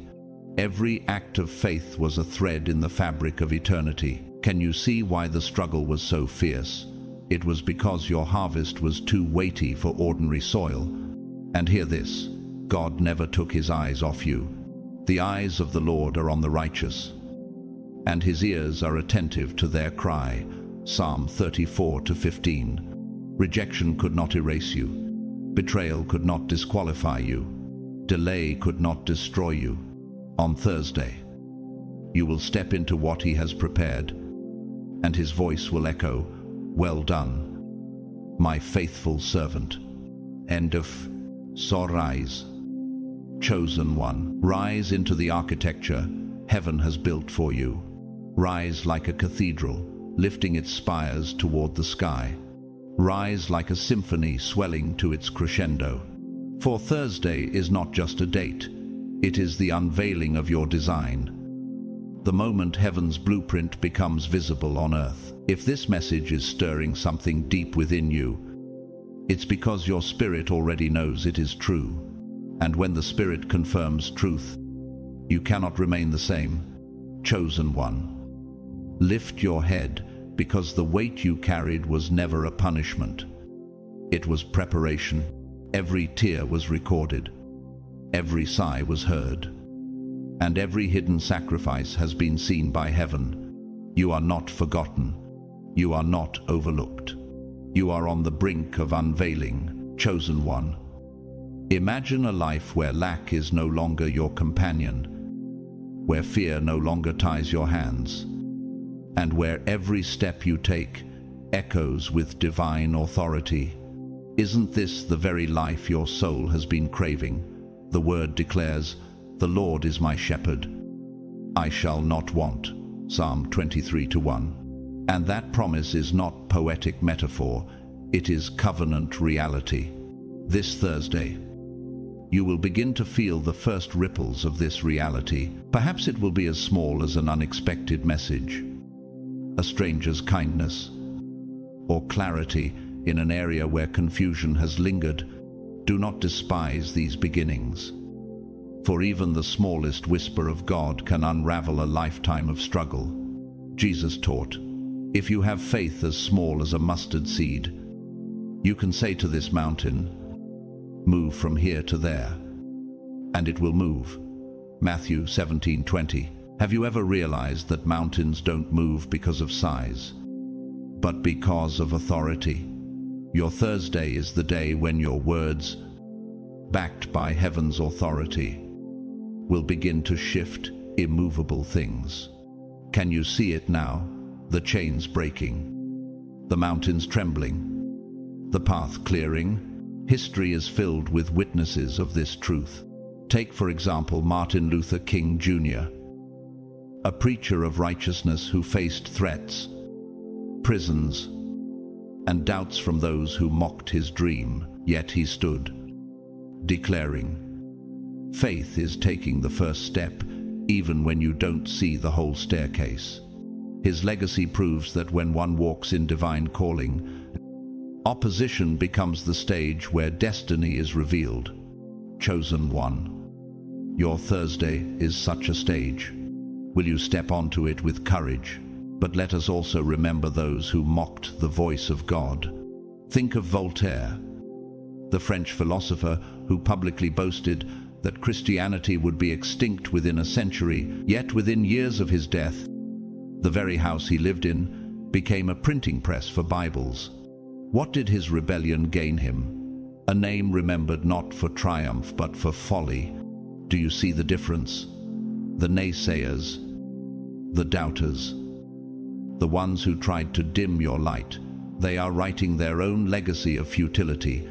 God is about to silence them, not with words, but with the undeniable evidence of his favor in your life. Scripture assures us, you prepare a table before me in the presence of my enemies. You anoint my head with oil, my cup overflows. Psalm 23:5. On Thursday, this will not be theory, it will be visible. Your peace will be the proof. Your radiance will be the evidence. Your success will be the answer to every critic who questions your faith. And chosen one, know this, the trials you endured were not in vain. Paul reminds us, our light and momentary troubles are achieving for us an eternal glory that far outweighs them all. 2 Corinthians 4:17. Can you sense how close you are? The curtain is rising. The silence is breaking. The harvest is about to appear. So rise. Chosen one. Rise into the abundance prepared for you. Rise into the authority heaven has entrusted to you. Rise. Because Thursday will not be just another date on the calendar. It will be the moment history records as the unveiling of God's glory in your life. The Word of God declares, you prepare a table before me in the presence of my enemies. Psalm 23:5. This is not a poetic image, it is a living promise. God himself is preparing a table for you. Chosen one. And this Thursday, you will begin to feast at it, not just on bread, but on restoration, peace, and authority. Have you ever realized the power of that verse? It does not say your enemies will vanish, it says you will feast in their presence. That means the very people and forces that tried to break you will be forced to watch you rise. What makes this Thursday so special? It is not only about what happens on the day, it is about what Thursday represents. It is a divine turning point, a reset carved into eternity. The moment heaven declares, now is the time. You have walked through seasons of pruning, where the gardener cut away branches that bore no fruit. Was it painful? Yes. But hasn't nature shown us that pruning is what allows trees to produce greater harvest? You were not being punished, you were being prepared. God's promise resounds, "I will repay you for the years the locusts have eaten."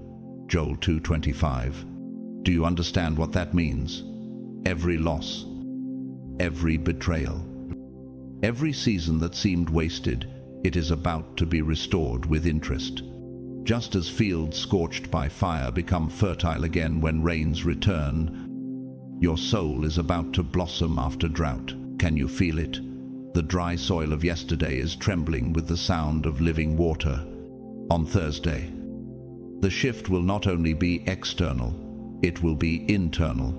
Your mind will awaken with clarity that cuts through the static of this world.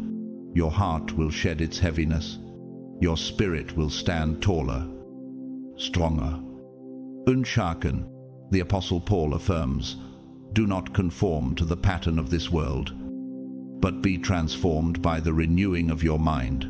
Romans 12:2. And this is what will happen, transformation, not imitation. People will see it in your glow, in your peace, in your confidence that cannot be explained by circumstance. Nature preaches this truth. The caterpillar does not crawl forever. It breaks into wings. The eagle does not stay in its nest. It rides the storm's wind to higher ground. The river does not stop at the mountain. It carves through rock until a way is made. Haven't you always felt like you didn't quite fit in? Like you were wired differently?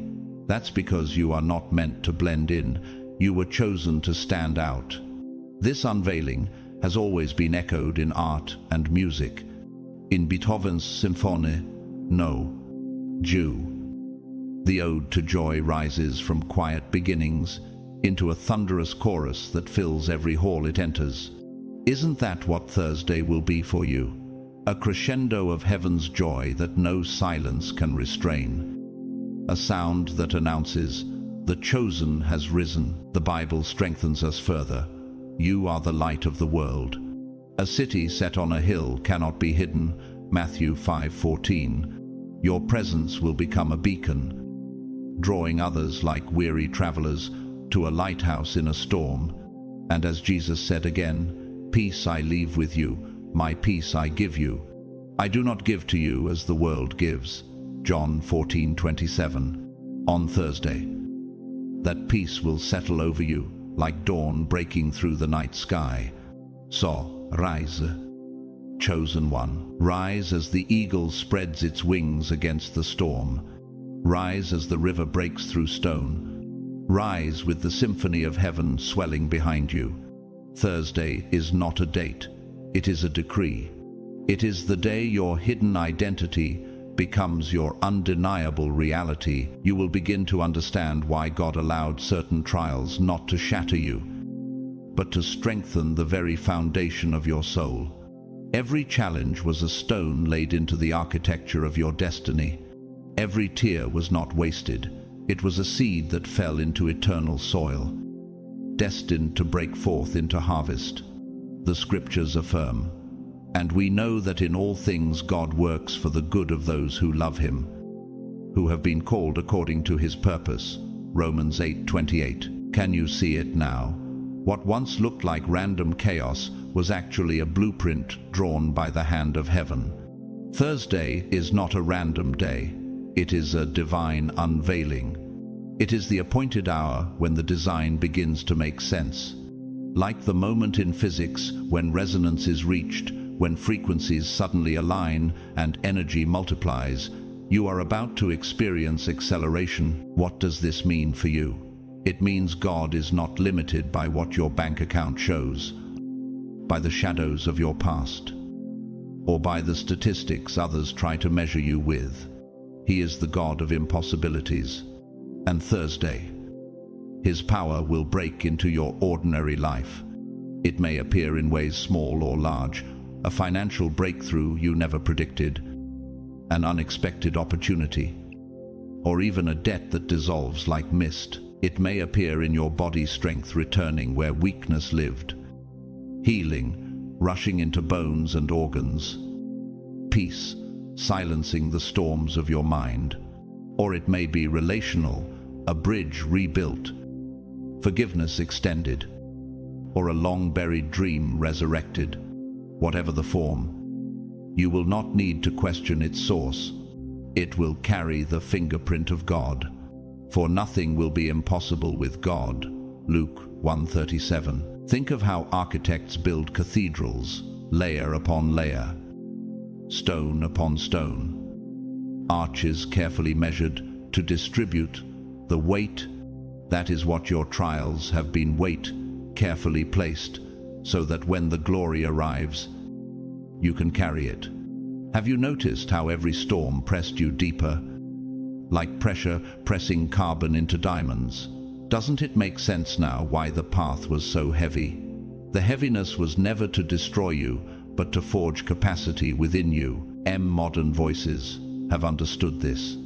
The humanitarian Mother Teresa once said, "I know God will not give me anything I can't handle. I just wish He didn't trust me so much." Her words carry the paradox you have lived: burden, yet blessing. And now the weight is shifting. What pressed you down will become the platform that lifts you up. The prophet declared, "For the revelation awaits an appointed time. It speaks of the end and will not prove false. Though it linger, wait for it. It will certainly come and will not delay." Habakkuk 2-3. Haven't you felt that lingering? That long delay? But do you realize the delay was not denial? It was design. Thursday is that appointed time when waiting turns into witnessing. Chosen one. God has not missed a single detail. He who watches over Israel will neither slumber nor sleep. Psalm 121-4.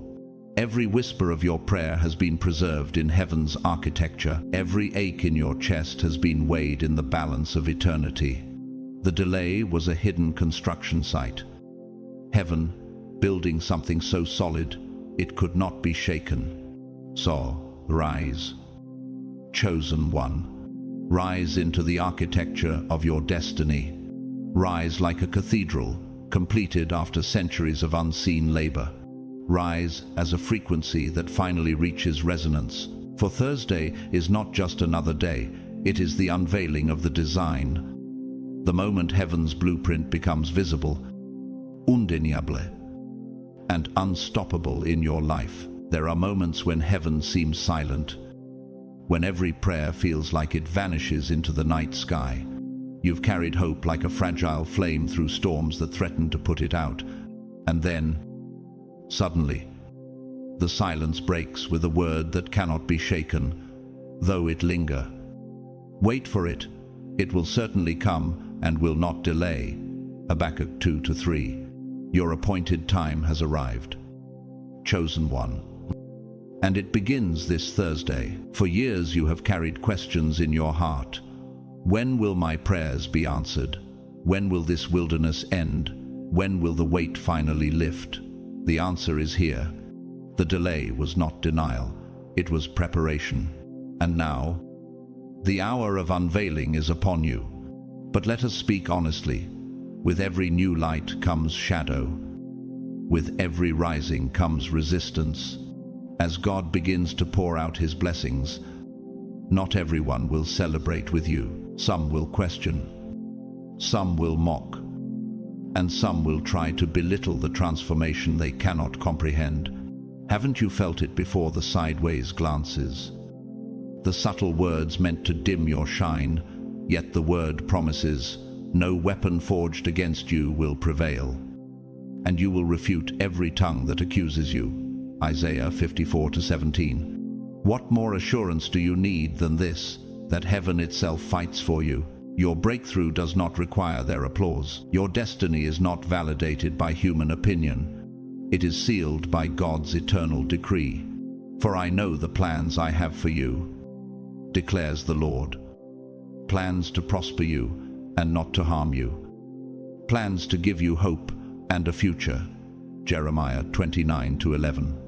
Have you realized that their doubt is simply evidence that what God is doing in you cannot be measured by ordinary standards? On Thursday, you will catch the first glimpse of His design. For some, it may be as subtle as a stranger's kindness or a new spark of inspiration. For others, it may thunder in as a massive breakthrough, an opportunity, a healing. A door once bolted shut, now swinging wide. Either way, you will know the Lord is faithful, and he will strengthen you and protect you from the evil one. 2 Thessalonians 3:3. Doesn't your heart already sense the shift? And history reminds us that those who walk by faith shape the world. Nelson Mandela, who endured decades of imprisonment, yet emerged not with bitterness but with vision, declaring, "I never lose.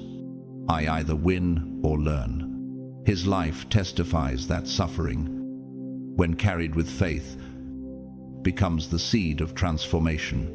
So it will be with you. Your Thursday is not just about survival, it is about rising into a purpose bigger than pain.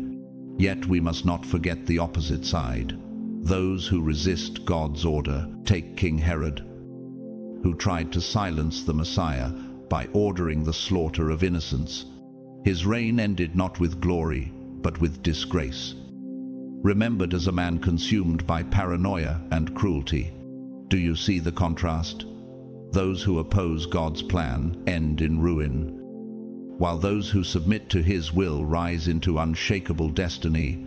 Chosen one, your faith is the key that unlocks these promises. Jesus said, "Truly I tell you, if you have faith and do not doubt, not only can you do what was done to the fig tree, but also you can say to this mountain, 'Go, throw yourself into the sea,' and it will be done."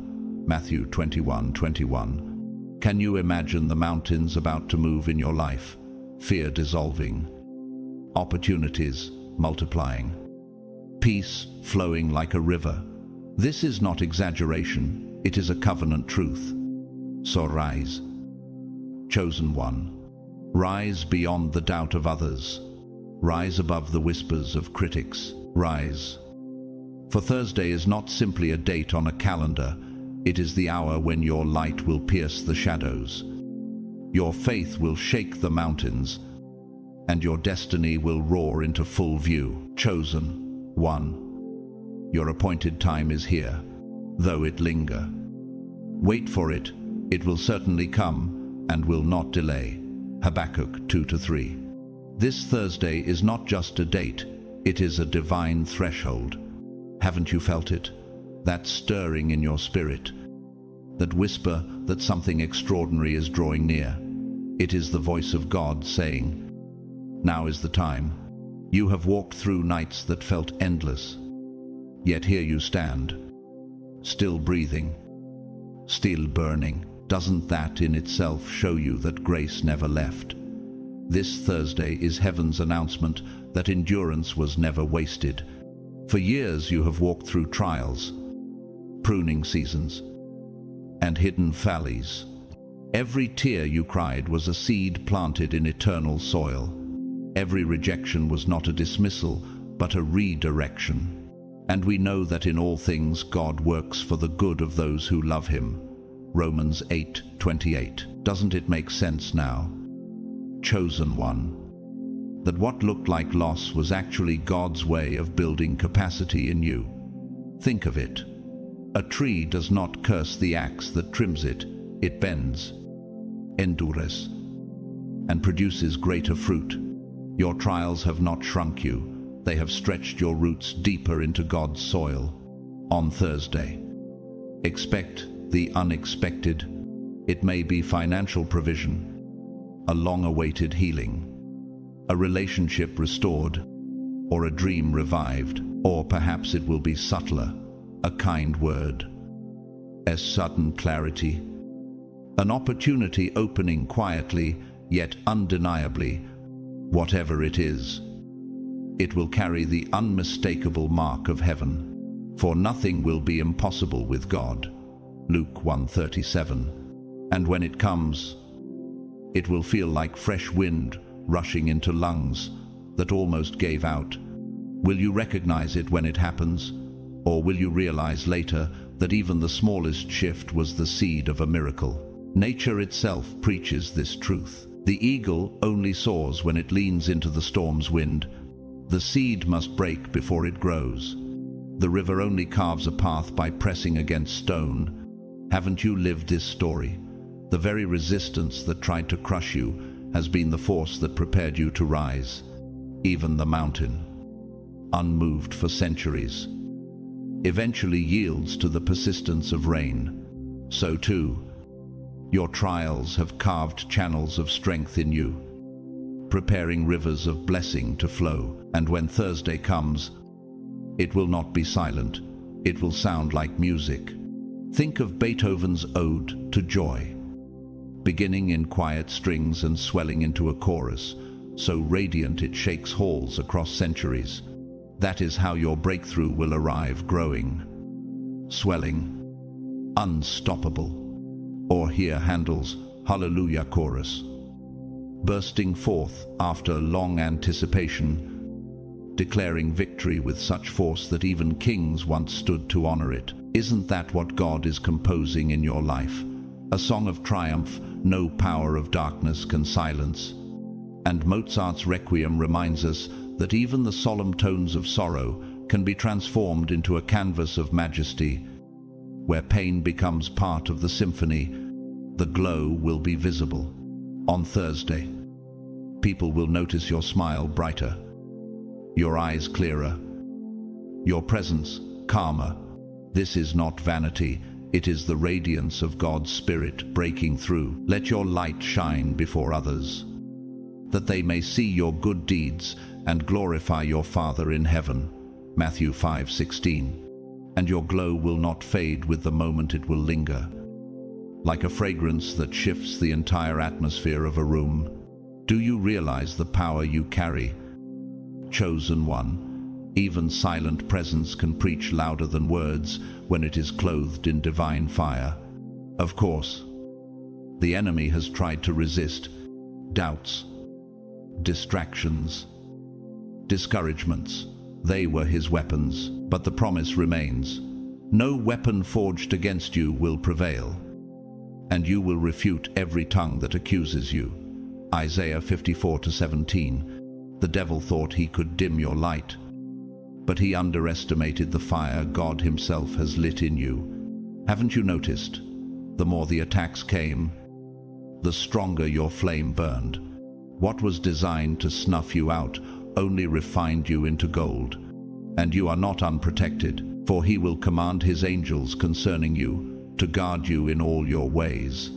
Psalm 91:11. Imagine walking into Thursday not alone, but escorted by heaven's host, as though an invisible choir moves with you. Even Mozart's Requiem, solemn yet majestic, echoes this truth that death, despair, and darkness cannot silence the song heaven has placed inside you. Every note of your life, every bar of your story, has been orchestrated with divine precision. Doesn't it humble you to know angels have been on watch while you slept? So, rise, chosen one. Rise like the eagle that leans into the storm. Rise like the chorus that swells from silence to glory. Rise, because Thursday is not simply another day. It is the day when faith becomes sight, when silence becomes song, when your hidden season bursts into a symphony of light. If God is for us, who can be against us? Romans 8:31. And when you rise, the world will know. This was the moment. Destiny could no longer be hidden. On Thursday, you will awaken with a sense of purpose unlike any before. The heaviness that once lingered on your chest will feel as though it has lifted. You will sense alignment in your spirit, as though every cell in your body is resonating on a higher frequency. People around you will notice something different, even if they cannot articulate it. That is because God himself is reordering your inner architecture, transforming you from the foundation upward. The scriptures declare, therefore, if anyone is in Christ. The new creation has come, the old has gone. The new is here. 2 Corinthians 5:17. Haven't you longed for that moment when the invisible becomes undeniable? This Thursday, the invisible hand of heaven will become visible in your countenance. It will be as if your entire being is tuned, like an instrument suddenly struck by the hand of a great composer.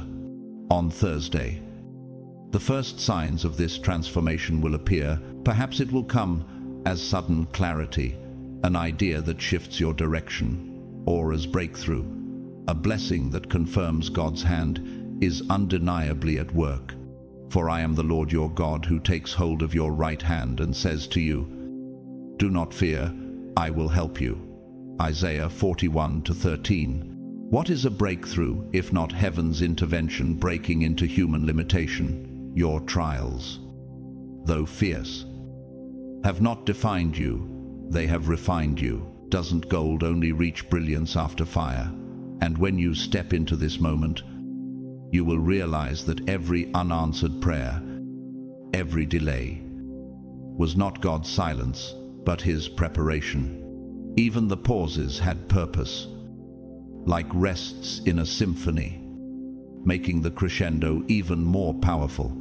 And abundance is coming not merely in money, though provision will certainly flow, but in an overflow of peace, joy, and divine purpose. On Thursday, it will feel like standing near the ocean's shore as waves crash against you again and again, unstoppable, undeniable, uncontainable.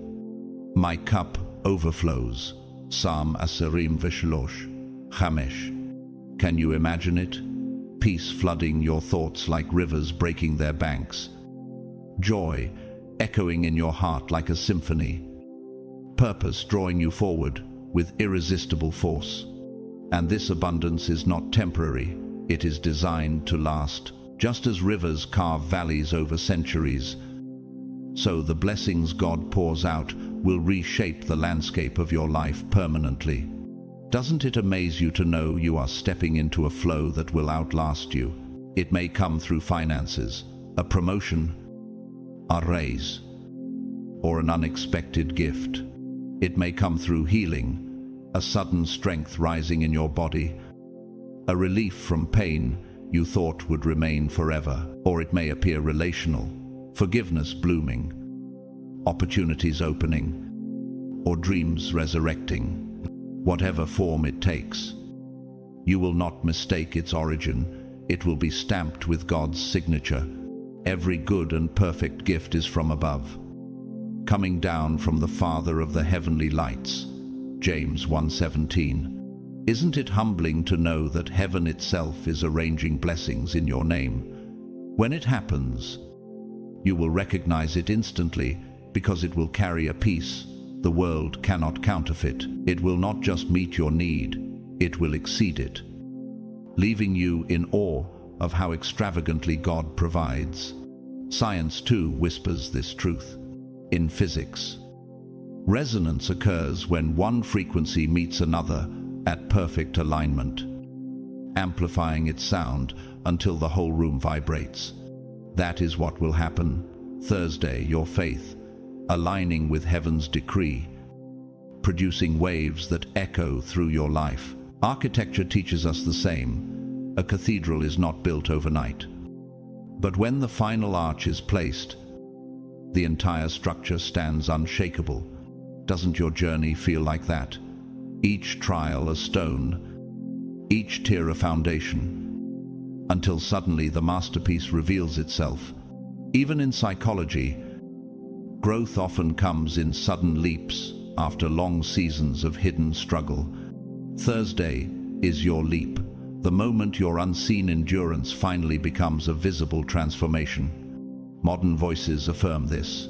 The humanitarian Malala Yousafzai, though attacked and silenced, rose stronger, declaring, "One child, one teacher, one book, one pen can change the world."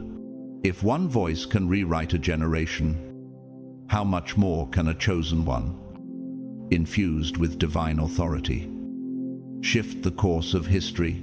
Your Thursday is not small, it is catalytic.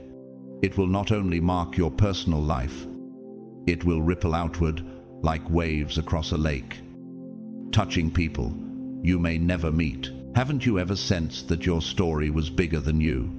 This Thursday proves it. The Bible confirms this hope, and the God of all grace, who called you to his eternal glory in Christ, after you have suffered a little while, will himself restore you and make you strong, firm, and steadfast. 1 Peter 5:10. Haven't you suffered long enough? Isn't it time to see the fruit of endurance? Restoration is not a vague promise, it is a divine law, and Thursday is when you will taste the first harvest.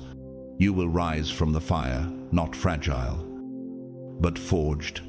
You will walk out, not wounded, but armored, and your scars will no longer testify of pain, but of survival and purpose. But faith must not remain theory. Faith must move. Faith by itself, if it is not accompanied by action, is dead. James 2, Decept. So prepare your heart in 3 ways. First, pray. Ask God to open your eyes to blessings already on their way. Second, believe, stand firm, even when evidence is invisible. Third, act when the door swings open on Thursday. Walk through it with boldness. What use is an open door if fear keeps you standing outside? This is the moment where obedience becomes the hinge that swings destiny wide. And once you step through, you will realize that heaven was waiting for your yes. So rise, chosen one. Rise into your restored strength. Rise with faith that shakes mountains, with courage that silences fear, with peace that cannot be stolen. Rise, because Thursday is not an ordinary day. It is the moment heaven's architecture becomes visible, the moment frequency shifts, the moment destiny roars into your reality. And when you rise, you will not rise alone. Your light will draw others. Your testimony will lift weary hearts. And your breakthrough will become the sound of hope for generations. Your faith, when fused with decisive action, becomes the key that unlocks the fullness of God's plan for your life. Chosen one. Pause and reflect. What happens when belief remains only in the heart but never touches your hands or your steps? On Thursday, you will see the answer begin to unfold. The people around you will not only notice a difference in your words, but in the way your presence shifts the atmosphere. They will sense a new confidence, a peace that cannot be stolen, and a strength that radiates even in silence. Some will celebrate you, rejoicing in the light they see. Others might question, perhaps even resist, because transformation unsettles those who prefer comfort, but all without exception will recognize the fingerprints of God upon your life. The scriptures remind us in Philippians 1:28, without being frightened in any way by those who oppose you. Your light is about to shine so brightly that no one can ignore it. Yet how do you hold your ground when others attempt to drag you back into familiar chains, when they whisper that your joy cannot last? Will you stand unmoved? This is why the Spirit calls you to remain anchored, because your radiance is not self-made, it is divine. History has shown us this pattern. Take the life of Nelson Mandela, for example. A man who spent 27 years in prison, but emerged with a dignity that even his captors could not erase. Mandela once said, "I never lose. I either win or learn."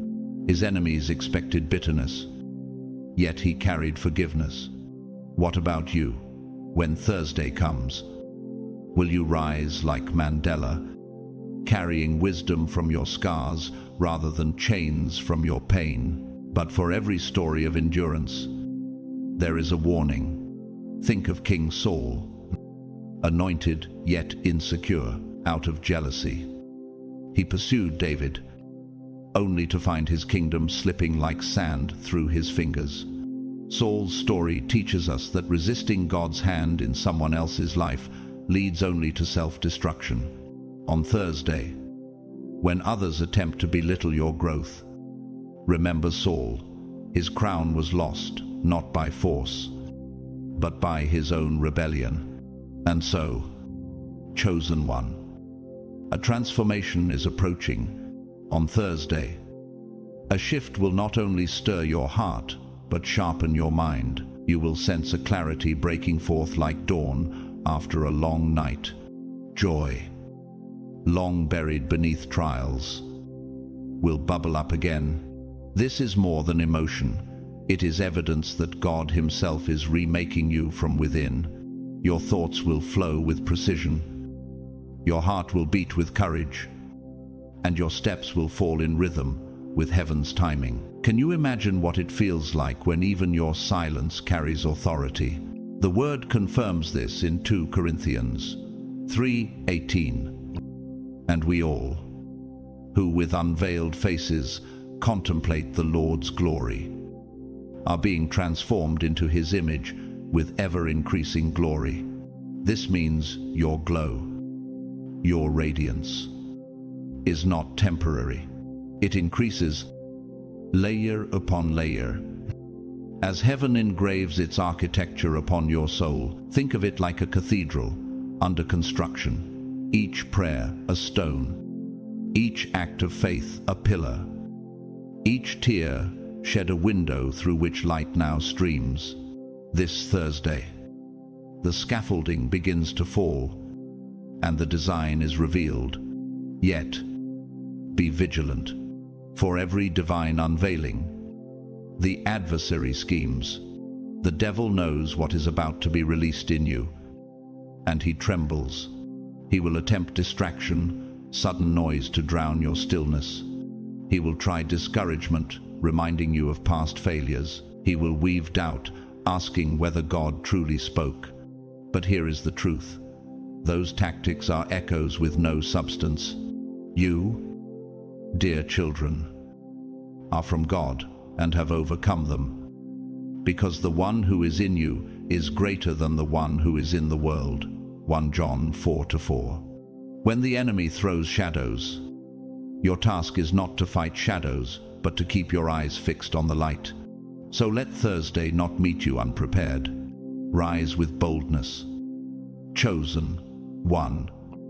For this is not just another day. It is the unveiling of the strength that suffering refined, of the peace that storms could not steal, and of the glory that God reserved for this hour. Do not shrink back, for your time is here.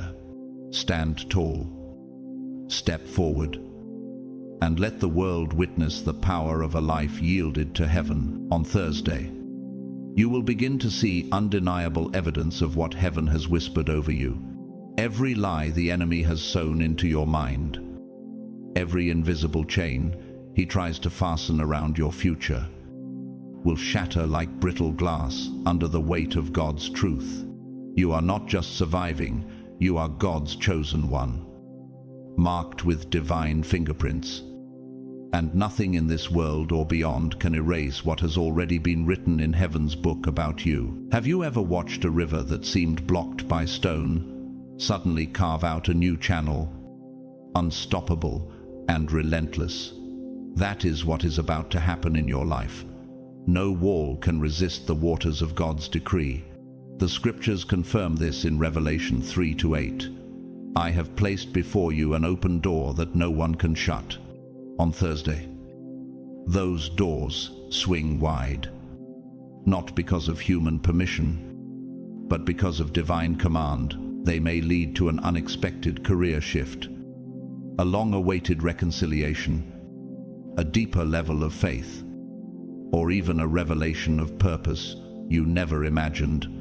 But do you realize the magnitude of what it means when God Himself holds the hinges? Even the strongest enemy cannot bolt shut what the Creator has already unlocked. Like sunlight breaking through the canopy of a dense forest, these doors will allow light to pour into places of your life that were hidden in shadow for too long. And what about the legacy you are now building? The blessings that begin this Thursday are not confined to you alone. They are seeds designed to scatter, take root, and bear fruit far beyond your lifetime. Genesis 12:2 proclaims, "I will make you into a great nation, and I will bless you.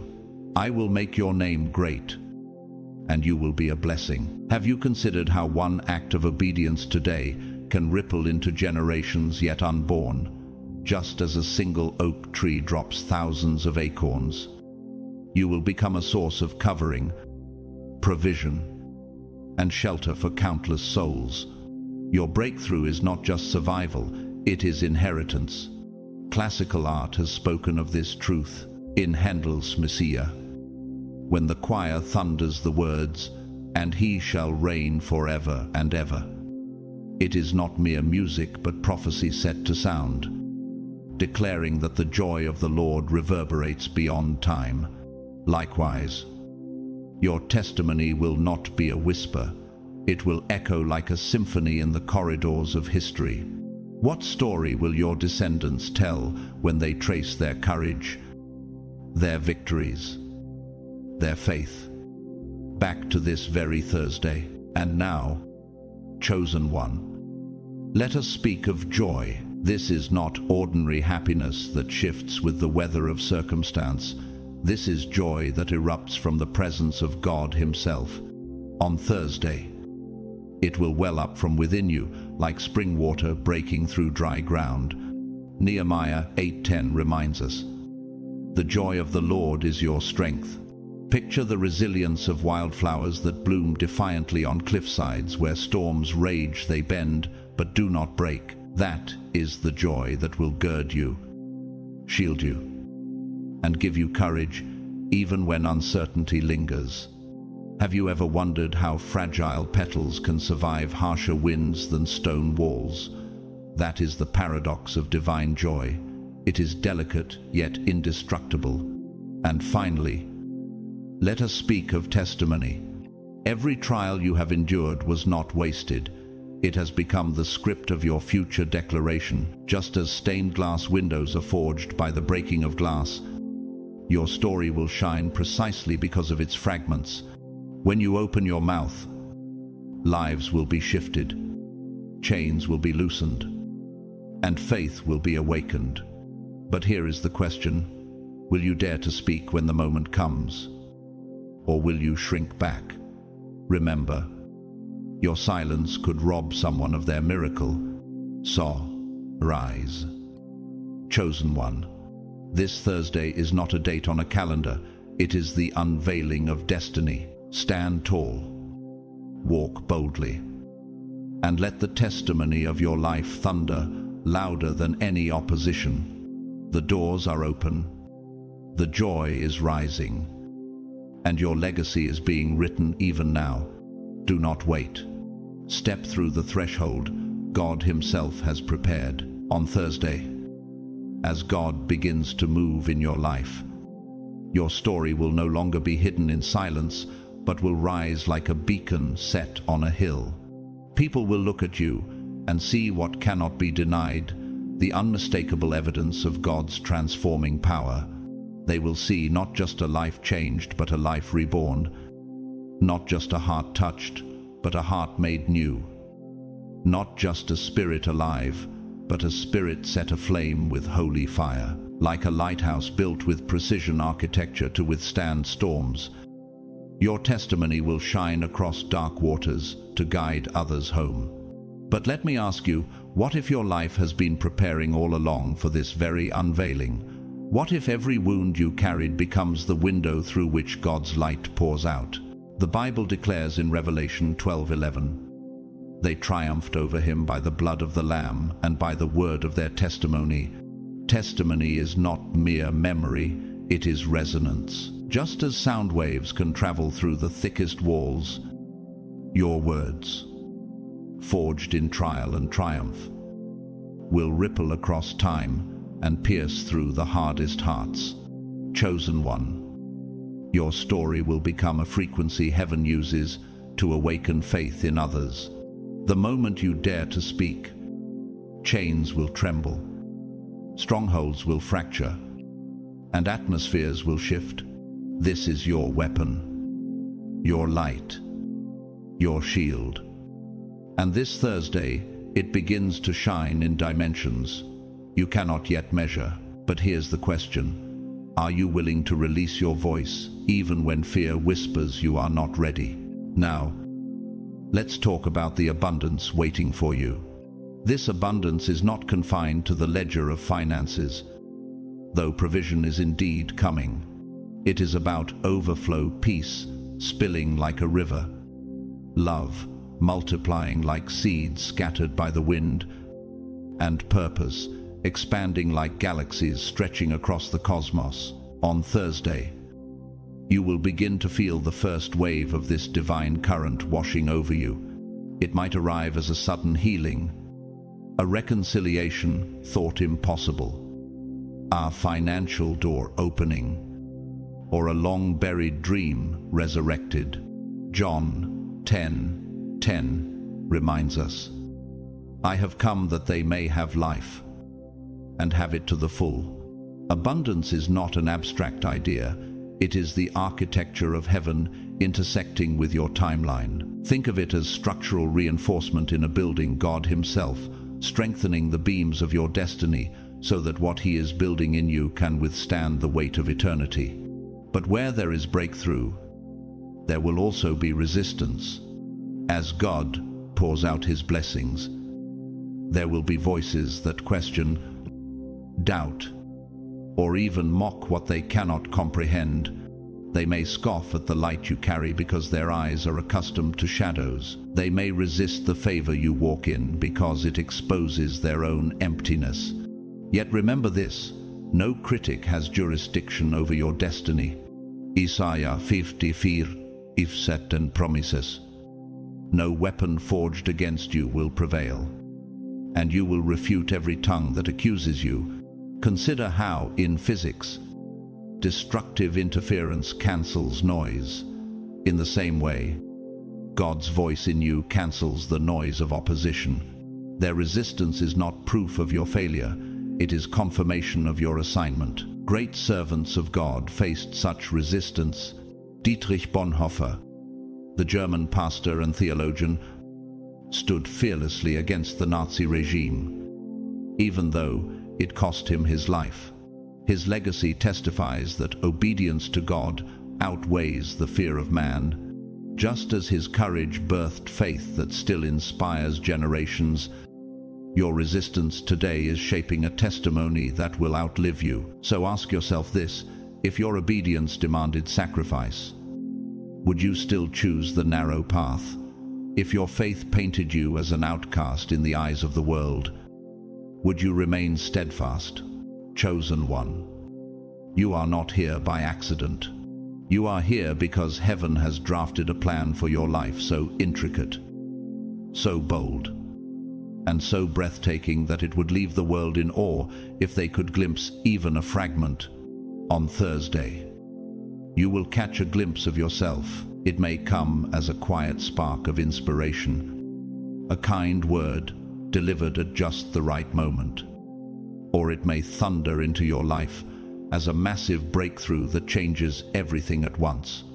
Jeremiah 29:11 assures us, "For I know the plans I have for you, plans to give you hope and a future." This is not randomness, it is divine geometry, the architecture of eternity mapped into your timeline. But the question remains: will you trust the architect of your destiny even when you cannot see the full design? Will you keep walking forward when the blueprint is only partially revealed? So when Thursday comes, don't just expect change, prepare for alignment. Stand ready as if you were a bridge vibrating at the exact frequency of God's call, resonating until heaven and earth converge upon your life. You are God's chosen, and the future He has designed for you is already set in motion. And Thursday is the beginning. Let's talk about the power of your faith. Your faith is not a fragile candle easily blown out by the wind. It is the master key that unlocks the vault of God's promises. On Thursday, your faith will not be tested to destroy you, but to reveal the strength already forged within you. You might encounter a whisper of doubt, a shadow of fear, or a challenge that towers like a mountain. Yet, what are mountains compared to the one who carved the oceans and set the stars in motion? The Bible declares in Hebrews 11:1, "Now, faith is confidence in what we hope for, and assurance about what we do not see." Faith is not denial of reality, it is alignment with a greater reality. On Thursday, chosen one, your faith will not collapse under the pressure, it will rise. And in rising, it will carry you into the abundance God has already sealed for your destiny. History gives us witnesses of such faith. Take Florence Nightingale, the woman known as the founder of modern nursing. She walked into war-torn fields where disease and despair reigned, and by faith-driven determination, she transformed suffering into healing. Her legacy shines today because she believed in a vision others could not yet see. Like her, your faith may appear small to the world, but it carries the architecture of transformation within it. Will you dare to step forward, even when others call it impossible? Now, chosen one, let's talk about the glow, the divine radiance about to burst forth through you. On Thursday, people will not just see you, they will sense you. Your smile will hold a depth of hope that cannot be explained. Your eyes will sparkle with a light that testifies of survival, healing, and destiny. Your very presence will become magnetic, drawing people not to yourself, but to the God who shines through you. The Bible proclaims in Matthew 5:16, "Let your light shine before others, that they may see your good deeds and glorify your Father in heaven." This glow is not about vanity or outer beauty. It is the supernatural brilliance of God's Spirit radiating from within, like stained glass that only reveals its full beauty when light pours through. You too will reveal God's artistry as His light moves through your life. And here is the question: will you allow that light to shine freely? Or will you hide it for fear of what others might say? But where there is radiance, there will also be resistance. Let's talk about the enemy's tactics. The devil already senses what is coming, and he trembles at the thought. He will try to distract you with trivial noise, discourage you with counterfeit comparisons, and lace your mind with subtle lies. He will attempt to convince you that the door God has opened is too dangerous to walk through. But here's the truth: he has no power except what you hand him. 1 John 4:4 reminds us, "The one who is in you is greater than the one who is in the world." On Thursday, you will see this truth unfold like never before. Every chain meant to hold you will shatter. Every shadow will scatter. Every lie will be exposed for what it is. Powerless suddenly, His. And remember, even history warns us through the lives of those who chose darkness. King Belshazzar, the Babylonian ruler who mocked the holy vessels of God's temple, lifting them to his lips in drunken arrogance. That very night, the writing appeared on the wall, and his kingdom was stripped away. His downfall was a legacy reduced to a cautionary tale. How many today are walking in the same arrogance, blind to the handwriting of warning on their own walls? Let this be a reminder. Pride and rebellion always end in ruin. In contrast, your obedience, your faith, your endurance will lead not to collapse, but to crowns. So, chosen one, Walk into Thursday with courage. You are not stepping into uncertainty. You are stepping into alignment. The evidence of God's hand will be undeniable. Every lie of the enemy will dissolve. Every false chain will fall. And the very atmosphere around you will testify, you are chosen. And nothing can stop what God has planned. Let's talk about the doors that are about to open. On Thursday, God is preparing to swing wide gates you never even imagined stood before you. Some of these doors may lead to new careers, new relationships, deeper faith, or a clearer vision of your divine assignment. Just as a river that has long been held back by stones suddenly breaks through into new channels, so will the Spirit of God push aside barriers that once seemed immovable. The Bible says in Revelation 3:8, I have placed before you an open door that no one can shut. These doors are not man-made, they are eternal hinges crafted in heaven. And once they open, no human hand can close them again. Doesn't it make you wonder how many doors have already been prepared for you, silently waiting for this moment?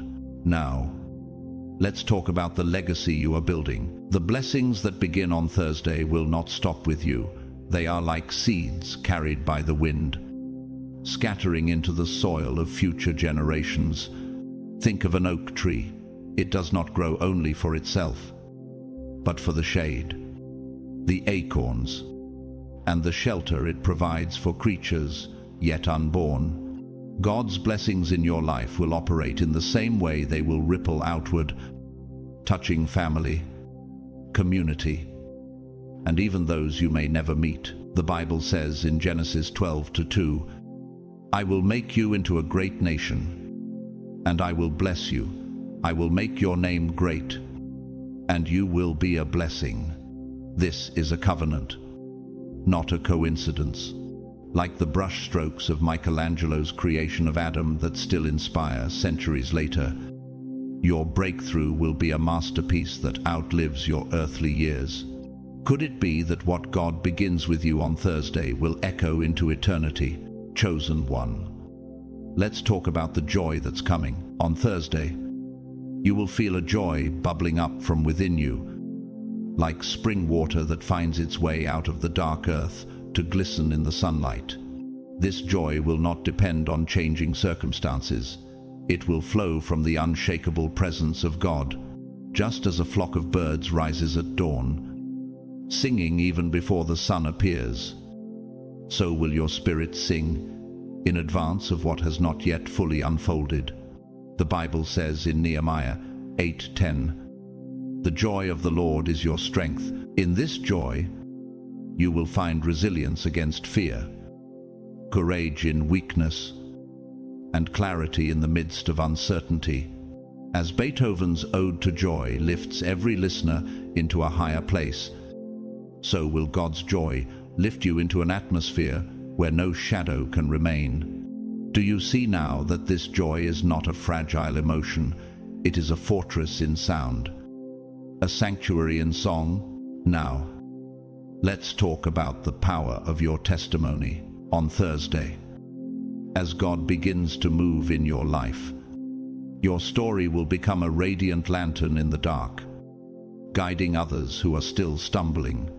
People will not only hear your words, they will see the transformation written across your countenance, like a caterpillar that disappears in silence and then breaks forth as a butterfly. Your life will testify of resurrection and renewal. The Bible declares in Revelation 12:11, they triumphed over him by the blood of the Lamb and by the word of their testimony. Your testimony is not simply memory, it is a weapon, a living archive of God's intervention. Just as Handel's Messiah resounds with the triumphant chorus, Hallelujah, echoing in cathedrals across centuries, your story will echo far beyond your lifetime, declaring God's victory. Who knows how many lives will turn back to him when they see the fire that he has ignited in you. Finally, chosen one. Let's talk about the abundance waiting for you. This is not limited to finances. though yes, provision is coming.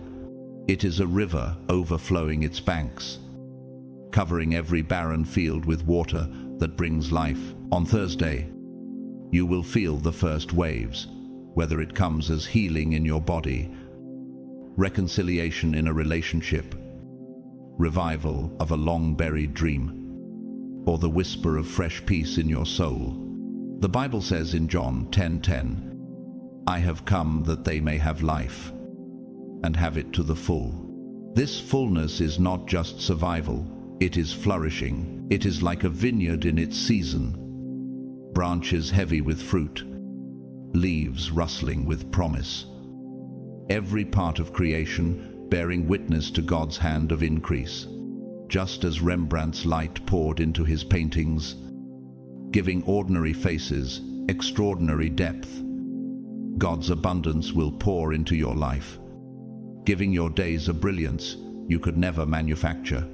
And the question is, will you receive it fully, or will you settle for less when heaven is offering overflow? It might be a financial breakthrough, a healing, a restored relationship, or a dream revived. Whatever it is, it will be a sign that God is moving in your life. The Bible says in John 10:10, "I have come that they may have life and have it to the full." This is not a partial existence, it is the life of overflowing resonance.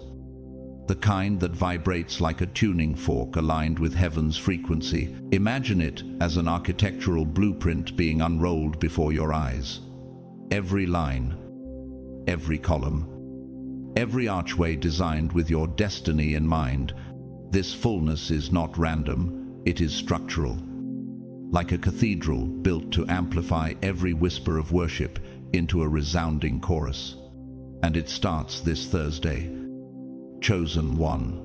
Let's talk about the resistance you might face. As God begins to pour out his blessings, there will be those who question, doubt, or mock the transformation. They may not understand the frequency you now carry, the divine wavelength your spirit is tuned into. Think of it like standing in a stadium during the quiet pause between two movements of a symphony. The silence feels awkward for some, but it is pregnant with power. The Bible says in Isaiah 54:17, "No weapon forged against you will prevail, and you will refute every tongue that accuses you." Your destiny is not dependent on applause or approval. It is anchored in the unshakable physics of God's decree. Consider the story of Nikola Tesla, the inventor and visionary who was dismissed by many in his time. His resonance with unseen realities was misunderstood, but his legacy could not be silenced.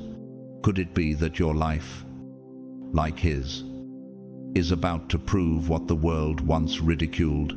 Chosen one. You are not here by chance. You are here because God has a plan for your life, a plan so vast, so bold, so intricately layered that it leaves even angels in awe. On Thursday, you will catch a glimpse of that design. It might arrive as a quiet word, a sudden opportunity, a flash of inspiration, or it might crash in like a seismic shift that rewrites the terrain of your future. The Bible says in Jeremiah 29:11, "For I know the plans I have for you, declares the Lord. Plans to prosper you and not to harm you. Plans to give you hope and a future." That future is not a straight line. It is more like a fractal pattern in mathematics. Complex and beautiful, unfolding infinitely as you step deeper into it. Just as the painter Caravaggio shocked the world with his bold chiaroscuro, blending shadow and light in ways never seen before, so will God's plan in your life blend trials and triumphs into an unrepeatable masterpiece. Let's talk about the power of your faith. Your faith is the master key that unlocks the vaults of God's promises. On Thursday, that key will be tested not to break it, but to strengthen its metal in the fire of pressure. You may feel a whisper of fear, a challenge that looms too large. But faith operates on a different law than physics. It bends probability, shifts atmospheres, and alters the equations of what is possible. The Bible says in Hebrews 11:1, "Now faith is confidence in what we hope for, and assurance about what we do not see." Faith is the invisible architecture that holds up the cathedral before the stones are ever laid. Albert Einstein once said, "Logic will get you from A to B. Imagination will take you everywhere." If imagination is this powerful, how much more powerful is faith, the divine imagination of God breathed into your spirit? On Thursday, that faith will not just move mountains, it will redraw the map of your future. And the question remains, will you dare to step through the door when it swings open? Chosen one, let this truth settle in your heart. Thursday is not just another day on the calendar. It is a divine appointment written long before you were born. What unfolds on that day will not only test your faith, but reveal the depth of God's covenant over your life. If you ignore it, you may miss the very shift heaven has prepared for you. But if you embrace it, you will step into a season that carries the fragrance of eternity. The choice is yours, but the invitation is holy. Before you go, I want to invite you, if this message stirred something deep within you, make sure to like this video, share it with someone who needs hope, and comment 777 as a declaration that you are aligning yourself with heaven's timing. And if you haven't yet, subscribe to this channel so you never miss what God is unfolding for His chosen ones. I also want to say thank you from the bottom of my heart to every single person who has supported this channel, whether through super thanks or simply by showing up and listening with an open spirit. You are part of this mission, and your presence here is not small, it is eternal. And now, may the Lord bless you and keep you. May His face shine upon you and give you peace. May Thursday mark not just a day, but a destiny shift in your life. Walk boldly, chosen one, because heaven is already waiting for you.